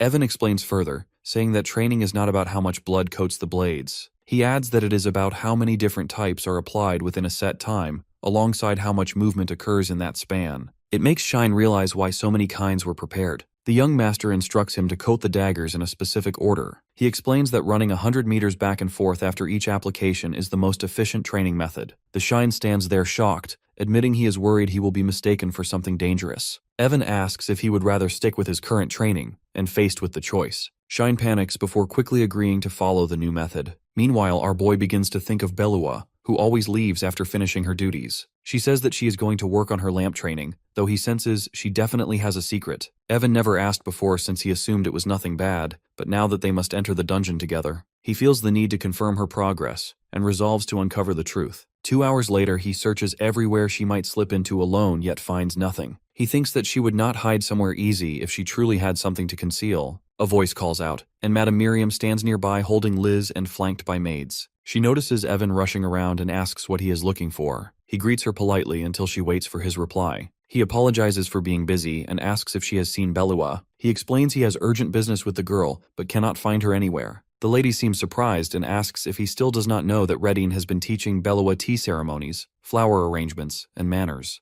Evan reacts in shock, questioning why his mother would teach her such things. Miriam answers, it is because she considers the girl a potential mistress for him, and is training her to be suitable. He shouts in disbelief, protesting that he does not even have a wife and that the child is only 9. Miriam points out it is wrong to take a maid as a mistress. The idea is impossible since the thought of taking in the blood-eyed witch as a mistress is something he refuses. In reflection, our protagonist thinks about how it has been 3 years since he last joined his mother for tea. He realizes Belua's skills have been growing unusually fast. Perhaps a special skill is developing through training with his mother, similar to how the butler or head maid gained theirs. In this world, consistent training over months often turns into a skill, while mastery follows through persistent effort. While enduring the lessons of noble etiquette, Belua's mana abilities have unexpectedly grown, but dismisses the thought with disbelief. He heads straight for the door and knocks firmly while announcing himself. His mother appears with the girl standing behind her. Evan addresses Radine directly, asking why she hid the fact that she is a mage. She meets his stare while acknowledging that he has discovered the truth.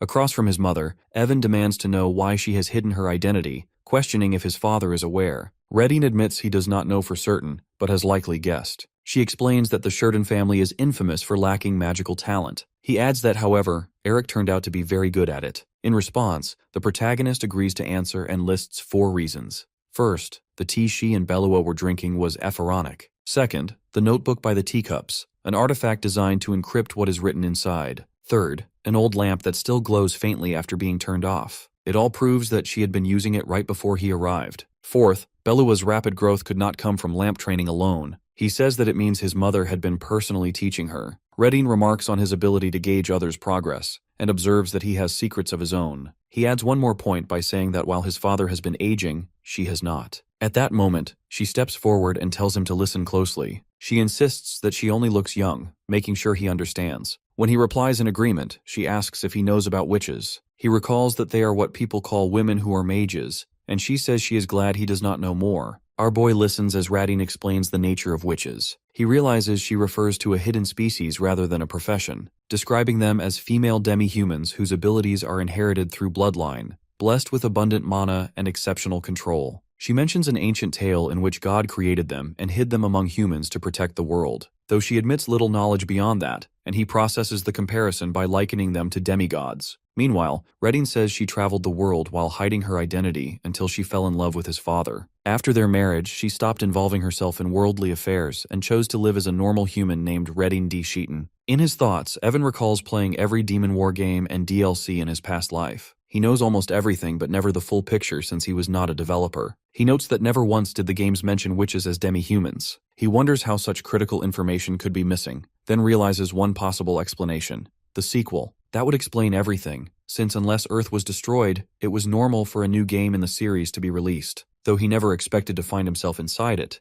Radine explains further, saying that no new witch was born between her and his father. She admits Evan carries a bit of witch blood, since he is not a woman. She believes the adverse effect is his lack of magical talent. She recalls discovering Belua, a child with the potential to become a witch. While our protagonist knows Belua is a demigod and wonders if demi-humans, witches, and demigods are connected, Evan thinks she will gain powers she never had in Demon War 3. Finally, Redine says that is why they are in this situation. She asks if her explanation is enough, and though he agrees somewhat, she praises his smarts before asking for his own secrets, pointing out that it is unfair to keep them after learning hers. He realizes Demon War 5 might exist but has no information about it. He thinks it is safer to share his secret with his mother, who is connected to the sequel. He decides to plan ahead without adding death flags, and our boy begins to explain while recalling a dream. Across the manor grounds, Evan walks while servants whisper about him. They comment on his habits and training routines, until in the garden he faces Shine. Shine tries again by spinning a funny story about the gardener that nearly cracks his composure. The young master calls this Immortality Project No. 5 Poker Face, a mission to hide his emotions in any situation, though he admits he has not practiced much. A few days earlier, Belua had told him that his smile truly makes others feel happy. Yet he tripped then, and smashed a cup as tea spilled until she rushed to his side. In that moment, he remembered something crucial. His 12th birthday and formal debut were close at hand. He admits that if he smiled at everyone, the death flags would skyrocket. Evan refuses Shine's suggestion to stop training, reminding him an aristocrat's 12th birthday is not a joke. The butler recalls how extravagant young Master Eric's party had been, filled with foreign nobles and guild masters. Our protagonist notes that such events mean many women will attend, which he sees as a problem. He insists a poker face is necessary to avoid unwanted trouble. Shine questions his fear and suggests women could simply be friends like Mabel or Belua, but Evan dismisses the idea. At that moment, Belua interrupts with a letter from the palace. He freezes when reading the words and shouts in disbelief at receiving a letter from the crown. Belua explains the Marquise reviewed it before sending her. Hoping it is not from the one he fears most, he presses her for reassurance. She says she cannot give it, and the message reveals the king will attend his birthday. The Marquis roars about rejecting the king's proposal yet still being pressed. Evan's mother warns him not to underestimate her, saying their second son is special. Though the Marquis counters that the king will not get his way since Evan will announce his intent to become Dungeon Knight Captain at his birthday. Shine reacts with surprise, but the young master insists that is the point. Our boy believes the king's real aim is arranging a marriage with the princess. He thinks by taking the knight's role he will cut off the chance, vowing to crush this death flag. Inside the estate, staff prepare frantically as he checks with Mabel about arrangements. She explains everything is being redone since the king announced his visit. He suggests shifting attention away from the royal guest, but she insists the young master should remain the main focus. She hands him the stage plan, as he scans it while asking if it is genuine, and Mabel nods. That makes his eyes light up as he realizes all the cute girls are coming to his birthday party.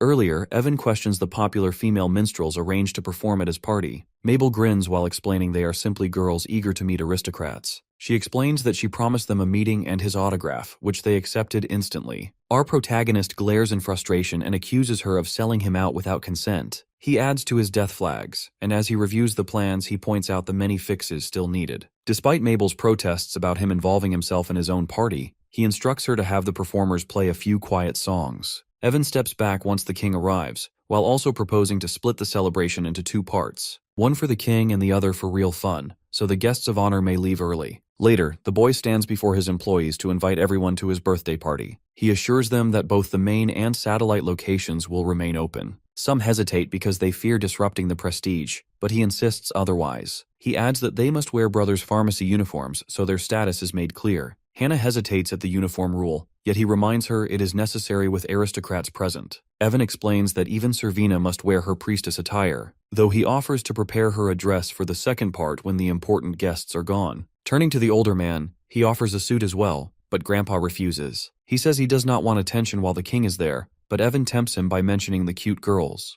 Bernard asks if they are really that pretty, and our boy confirms they are. He adds they are the prettiest of the silk line and famous even in other kingdoms. Grandpa agrees, though he warns he will leave immediately if bothered. Afterward, our protagonist visits the butcher. He asks him to cook for the party, but the man panics at preparing food for so many important guests. The chef slams his hands down and scolds the young master for his nonsense. Evan explains that only someone truly skilled would use that herb in cooking. He praises the man's unique talent while urging him to showcase it at the birthday party. He guarantees that aristocrats will love it, which gradually convinces the hesitant cook. Evan further explains the appeal of cooking fresh over open flames. The chef finally agrees and vows to do his best, while Evan promises to handle the rest. At the estate, Shine arrives carrying stacked boxes and explains they are addressed to him. Evan nods since he ordered uniforms for Shine, Belua, and the other demigod kids who work under him. He declares they had to wear these uniforms at the party. Shine hesitates and asks if that means apart from the others. Our boy answers plainly that yes, they are his trainees now and candidates for the night order he intends to form. Outside, servants shout for everyone to hurry as time runs short. One confirms to Evan that the security is perfect, while Belua reminds them it must be flawless since His Majesty will attend. He asks if the chefs hired for the day were properly vetted.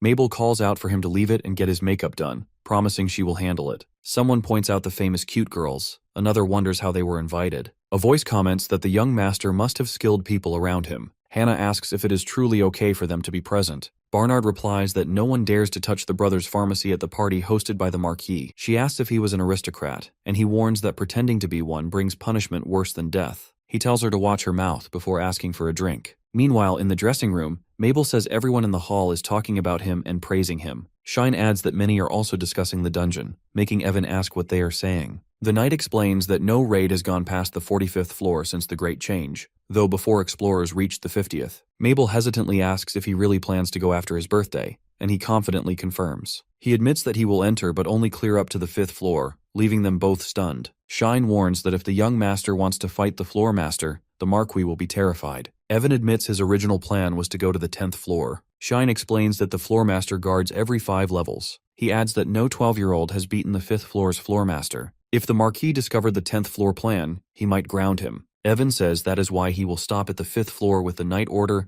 and Vice Captain Shine's support. The man blinks and asks who the Vice Captain is. Evan declares he will leave the training to him from now on, calling him Vice Captain. Shine asks if he is joking, but the headmaid arrives to announce it is done, and our boy thanks her. Before leaving, he asks the headmaid to keep what they just heard a secret. She agrees, while Evan says it is time to greet everyone in the party hall. Inside, a man notices the Ferrati family enter. Bernard calls a white-haired girl a pretty child, prompting Hannah to explain she is Alicia von Ferrati.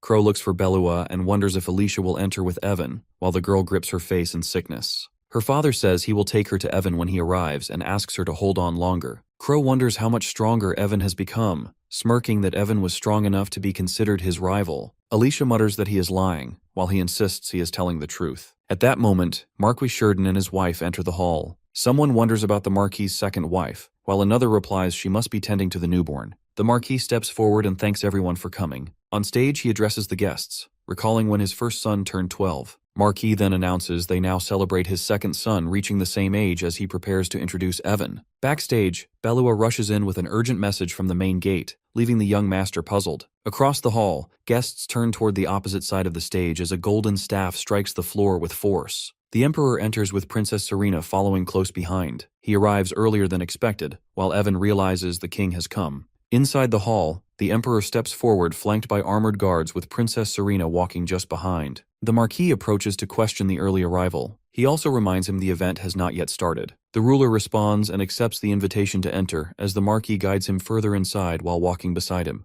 At the stage, the Marquis raises his voice to draw the room's attention. He steps forward with arms wide to congratulate his son on his 12th birthday. Evan thanks him and vows to honor the family name by serving the citizens with his utmost effort. Yet the Marquis narrows his gaze and asks what his son intends to do to bring such honor. Our boy pauses briefly before declaring his intention to form the Dungeon Knight Order. He proclaims himself as its captain and vows to protect the city. Someone recall the order being disbanded decades ago, while others question why he must lead it himself. In response, the Emperor raises his hand to signal silence. He asks why Evan made this decision, if the attention was too much, and if the choice is too rash. Marquis steps in to explain that our boy is not running away, but chose the dungeon. He asks Evan to confirm, as he answers yes. Evan tells the king he is prepared to take on the duties as Dungeon Knight Captain. He explains he has already been gathering members while pointing to Shine, Ryan, and Belua. Some whisper he should not enter the dungeon until he is 18. Our protagonist declares he will prove his determination by entering the dungeon with Shine, Ryan, and Belua. He adds he'll go there with the goal of bringing back the head of the 5th floor's floormaster, At that moment, his father reacts in shock. Marquis points out that he is still 6 years from adulthood and the captain position. Evan acknowledges this while insisting it is necessary to gain the people's trust and prove his determination. Before the Marquis can respond, Michael steps forward and states he can vouch for him. Shine, Ryan, and Balua, and the crowd recognizes him as Michael D. Erlock, captain of the Iron Wall Knights. He explains that he has trained with them for years and believes they are strong enough to stand alongside the other knights, assuring the gathering that they possess both the skill and talent to handle the 5th floor. Across the hall, the Marquis protests with anger. He says that a knight captain would endorse his young son entering the dungeon. Michael proposes a duel with the knights to prove their strength while leaving the decision to the Marquis. The king, intrigued, orders our boy to prove himself immediately. Evan accepts as the knights step forward until the two groups face each other in the center of the hall. Michael declares the rules of the match by allowing both sword and magic. He raises his hand and signals the start while ordering the duel to begin. The announcer declares the match between the 3 knights and Shine, Belua, and Ryan. He allows both sword and magic, and at his signal, the duel begins. The knights charge forward while the trio braces for impact. Ryan stands tall and summons his skill guardian's blessing. Their swords suddenly jerk uncontrollably until he blocks and counters to send 2 staggering back. Shine darts in with blinding speed to slash before his opponent can react. Though one braces to counter, they find their feet frozen to the floor as Belua gathers a blazing fireball and launches it. It prompts the announcer to step in while calling for a stop and declaring the duel over. He names Ryan and his teammates as the winners. A man observes the shield choice by noting that a tanker like him would be valuable in any situation. The man also recognizes the skill of the others. The king calls the duel and wonders aloud if this is the hidden power of the Shurden. Marquis stands there, worrying about their overwhelming strength. The king thinks Evan proves himself fit to be a leader for putting the 3 together as a team. Yet he questions Evan's own abilities, which makes our boy turn to the knight captain for help. The princess cheers for him from the crowd, as he tells himself that running now could ruin his chances of entering the dungeon. Michael steps forward and declares himself his opponent. Spectators comment on the choice by noting his suitability to ensure Evan's safety. The knights whisper they will die if they fight the young master, and Alicia watches with interest as the duel begins. Under the method of combat, the young master and Michael face each other in fighting stances. The signal is given and both launch forward at high speed. Michael closes the distance instantly to force Evan back until he braces and counters, though the challenger drives a knee into his side before they exchange rapid strikes. Bernard denies the idea of an artifact and insists it is pure strength. Our protagonist's movements are sharp and refined with precise strikes that overpower his opponent. Bernard explains them by saying that although an artifact might enhance potential, such techniques must still be learned. Mr. Ferrati exclaims at the advanced combat skill and marvels that he has mastered it at his age. When Alicia is asked if she likes him, she replies without hesitation. When the suggestion of an engagement is raised, she pauses before agreeing if he accepts. She says it would be interesting, while her father promises to pull strings so her proposal will not be refused. Our boy shifts and leaves an opening. Michael lunges in, but in a swift counter, Evan slams him to the floor and locks him down. After that, the referee calls the match, and Michael D. Erlaka is declared the winner. Ryan kneels and asks if the protagonist disputes the outcome, but he admits defeat. Michael praises the duel while remarking on the noticeable improvement. He advises him to pay more attention to his body to grow faster. At last, they clasp hands and end the bout on good terms. From the crowd, Mr. Ferrati envies Marquis for having such skilled children. He claims even the eldest Eric is great, yet now another talented son stands out. Mr. Ferrati notes the Shurden family's prospects will likely rise thanks to Evan. He then questions Crow if he is truly an equal rival. Crow stiffens and admits the boy has grown much stronger since their last meeting, even suspecting that he now lags behind. In the center, Michael turns to the crowd and declares Evan's performance proof of his skill. The king sighs, and the Marquis says he needn't choose such a hard path. After a pause, he concedes by setting a limit that Evan may challenge only up to the 5th floor. He also warns that the 6th floor is too dangerous. Evan promises to clear it and return safely, while in his head he thinks this isn't his only chance. He plans to push for the 10th floor on his next birthday. Ferrati raises a glass and tells him to forget complex matters and enjoy his 12th birthday. He agrees, but Dane takes the glass while insisting no alcohol. Serena walks up smiling and says she came to keep her promise. Evan freezes when she appears before him, since she announces she's stronger now because of his advice. Serena says that she wants to join the Dungeon Knight Order. Alicia steps in and casually remarks that it's a coincidence because she also wants to join. Evan shouts in disbelief at her too, realizing the 2 death flags he thought were gone have returned. Shine approaches and reports that the king, the Marquis, Count Ferrati, and the other nobles have stepped away to talk. Evan tells the crowd they'll adjust the stage and change the mood. He calls for the cute girls to play, and the group starts performing, while Hannah asks Ryan for a dance and he agrees. Servina rushes in. Upset that she's late after changing, the protagonist tells her to ask for the next dance. Serena suddenly declares she wants to dance with Evan. With no time, she grabs his hand and pulls him away. Evan dances with Serena as she comments on his popularity. She mentions she didn't expect another aristocrat to be interested in his Dungeon Knight order. He explains Alicia is the daughter of the Magic Kingdom's Dungeon City Ferrati. He confirms that he has only met her once. Serena dismisses the concern, praises his dancing, and excitedly asks for another round. Before he can refuse, the surrounding guests erupt in loud cheers that draw his attention. The guy from the butcher shop carries skewers out. Some recognize it as Brothers Skewers, while others speculate about the Sheridan family hiring them. Though the skewers raise concerns about being made from monster meat and possible poisoning, Evan smirks while Serena takes a bite and declares it delicious. The princess stares at the skewers before taking a bite. She's shouting that it's delicious while insisting Evan she wants it in the castle as well. Evan explains it's monster meat, which makes her hesitate as she wonders if eating it is wrong. Yet he quickly reassures her that it's safe because the Marquis family guarantees it. The nobles nearby order multiple skewers while townsfolk also step forward. The cook signals Evan that it's a great success, just as the young master predicted.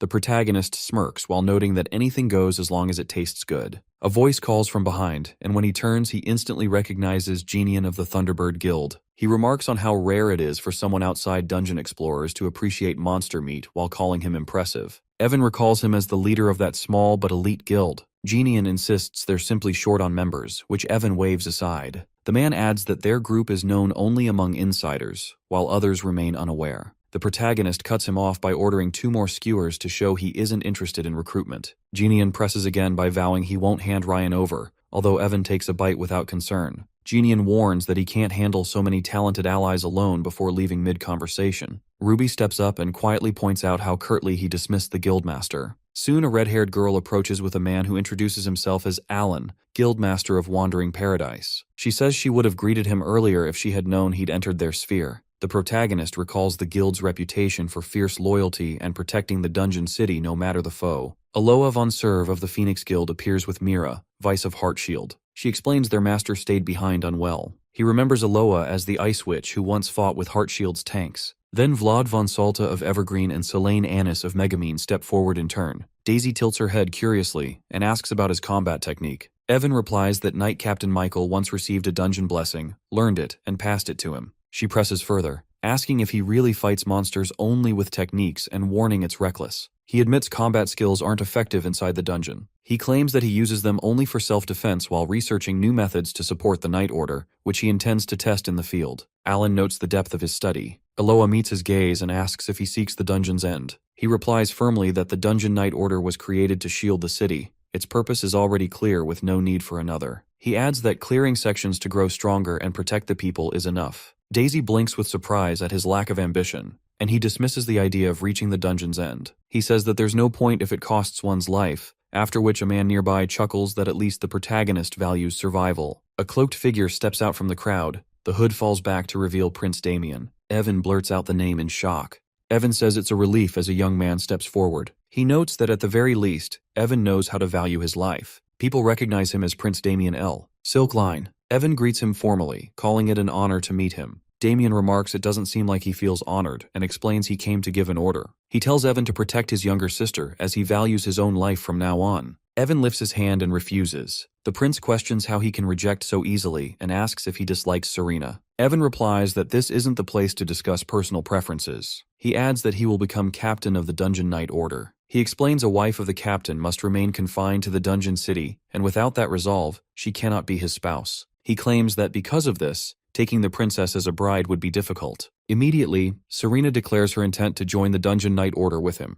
Damien demands to know if Evan planted the idea, but he denies it quickly. The prince draws his sword and orders a duel, declaring that if Evan loses, he must take Serena as his bride. Evan protests, but Damien insists, pointing out he cannot refuse a prince's command twice. The blade now gleams in his hand, an incompatible weapon that reduces his power. Evan accepts the duel on the condition that if he wins, the prince will never make request of him again. Damien agrees and orders a guard to lend Evan a weapon, but the offer is refused. Instead, Evan relies on his martial art, Heaven's Weight, a technique designed to protect the body from the claws and teeth of dungeon beasts. He prepares to fight unarmed, while the prince remains determined to humble him. The duel begins as they face each other, one armed with a sword, the other barehanded. Damien calls out his name and charges. Evan strikes with a single punch, and the royal collapses to the ground unconscious. The match ends almost instantly, making Evan wonder how one hit was enough. Could an incompatible weapon really weaken him that much? Michael steps in and explains that the heavy aura from the punch still lingers. He adds that a trait of Heaven's weight likely causes an internal injury. Evan insists he barely grazed him. Michael replies that his skill is impressive, even if the first prince seems to be on the weaker side. The victor approaches Damien and tells him he isn't compatible with the sword. He suggests he try something better suited, maybe a hammer. The prince questions the suggestion and asks why not a spear instead. Evan urges him to choose a weapon that matches his build, warning that forcing the wrong one will only hurt him. Damien hesitates but listens as Evan explains a sword's worth depends entirely on its wielder. The prince considers this silently, then agrees to keep it in mind before leaving. Meanwhile, Serena insists on staying with Evan, and he allows it for the day. She asks to dance again, but he declines, saying they've danced enough. Alicia steps forward and invites him instead, as Serena waves, securing a promise for another dance. Alicia comments on his popularity, then admits it's unpleasant but no longer important. She reveals her intention to be engaged to him. While dancing, Alicia announces she will soon be engaged to him. Evan denies the possibility, insisting his father would refuse, but she counters. She explains that her own father will push for it, and hinting that this is why he followed them earlier. He recalls seeing their fathers together, and starts to realize it may have been about his engagement. Evan protests, arguing it's uncommon for someone like him to be chosen, yet she replies that she's already agreed. Panic builds as he demands to know why. Alicia leans in, saying he acts as if he knows everything in the world, yet he's afraid of her. Our boy reminds himself this is only their second meeting. He wishes he had completed his poker face training, silently cursing Shine. Alicia adds that she finds it amusing and wants to see how long he stays afraid of her, deciding to remain by his side. He calls the situation dangerous and decides to avoid the party altogether. All he wants now is to slip away. Evan tries to leave, but another girl intercepts and invites him to dance. Soon, more to step forward. First Servina, then Hannah, and soon a small crowd forms, each waiting their turn. Nearby, Shine and Ryan watch. One comments on his popularity, while the other shrugs it off as expected for their young master. Shine suggests Belua join in as well and wonders if he should speak for her. She refuses sharply and says that pressing him first from her side would be too much. Shine reminds her today is different. Belua replies that simply being near him is special to her, and from now on, she'll value every single day. Suddenly, Shine calls out to the young master. He turns and hears that a lady wants to be escorted by him. While pointing at Belua, Shine asks how long he plans to keep her waiting. Our boy apologizes, explaining he wasn't paying attention. As he watches her, he wonders if she's angry. Kneeling before Belua, he addresses her as "my lady" and asks if she'll do him the honor of letting him escort her tonight. She starts to protest, saying she wouldn't dare. Evan tells her to forget such trivial things for today and repeats his request. Pointing at him, she declares she would gladly. Everyone watches in awe.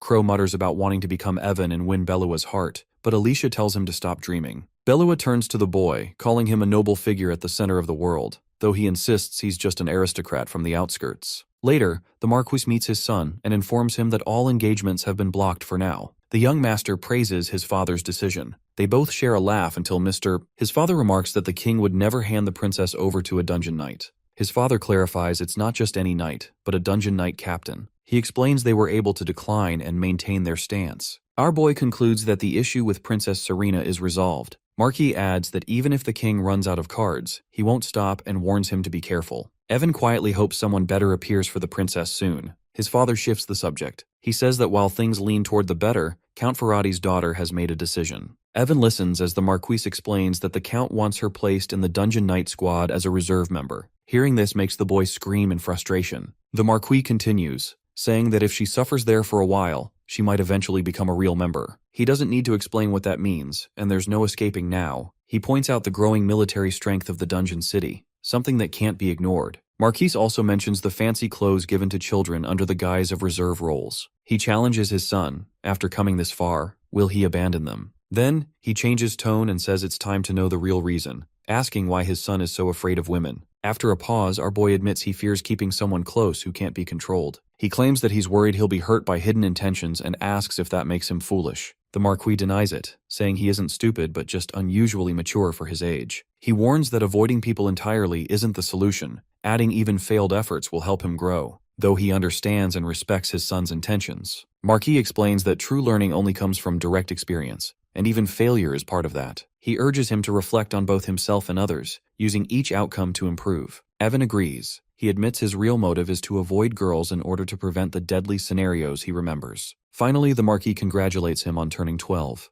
Evan surveys the supplies laid out before him. He inspects the boxes of blue-capped potions and concluding the amount is sufficient. As he finishes, Bernard approaches and asks why he hasn't rested. Evan to explain that something came up the night before and that he plans to sleep now. Before he can move, a blue glow pulses from his chest. He draws out Mirasol's necklace, which now shines brightly as it begins to shift shape. At that moment, the door bursts open and Princess Serena rushes in. Though Evan recalls his father's warning from the previous day, she's already in his room, announcing that a child is about to be born. She claims it for herself as she steps closer, insisting the child is ready to be summoned. Evan glances at the glowing necklace in his hand, beginning to understand what it might signify. Serena, holding the red slime ruby, explains it overheard something about the new arrival. He warns her not to enter like that again, and she agrees, though her focus remains fixed on the summoning. Evan turns his attention to the necklace as light bursts from the pendant and the ritual begins. Energy spirals outward, forming a small blue shape that reveals itself as an ice slime. He notes that it has come of its own accord, and Serena extends her hands to receive it. The creature settles into her grasp, and she thanks it for being born,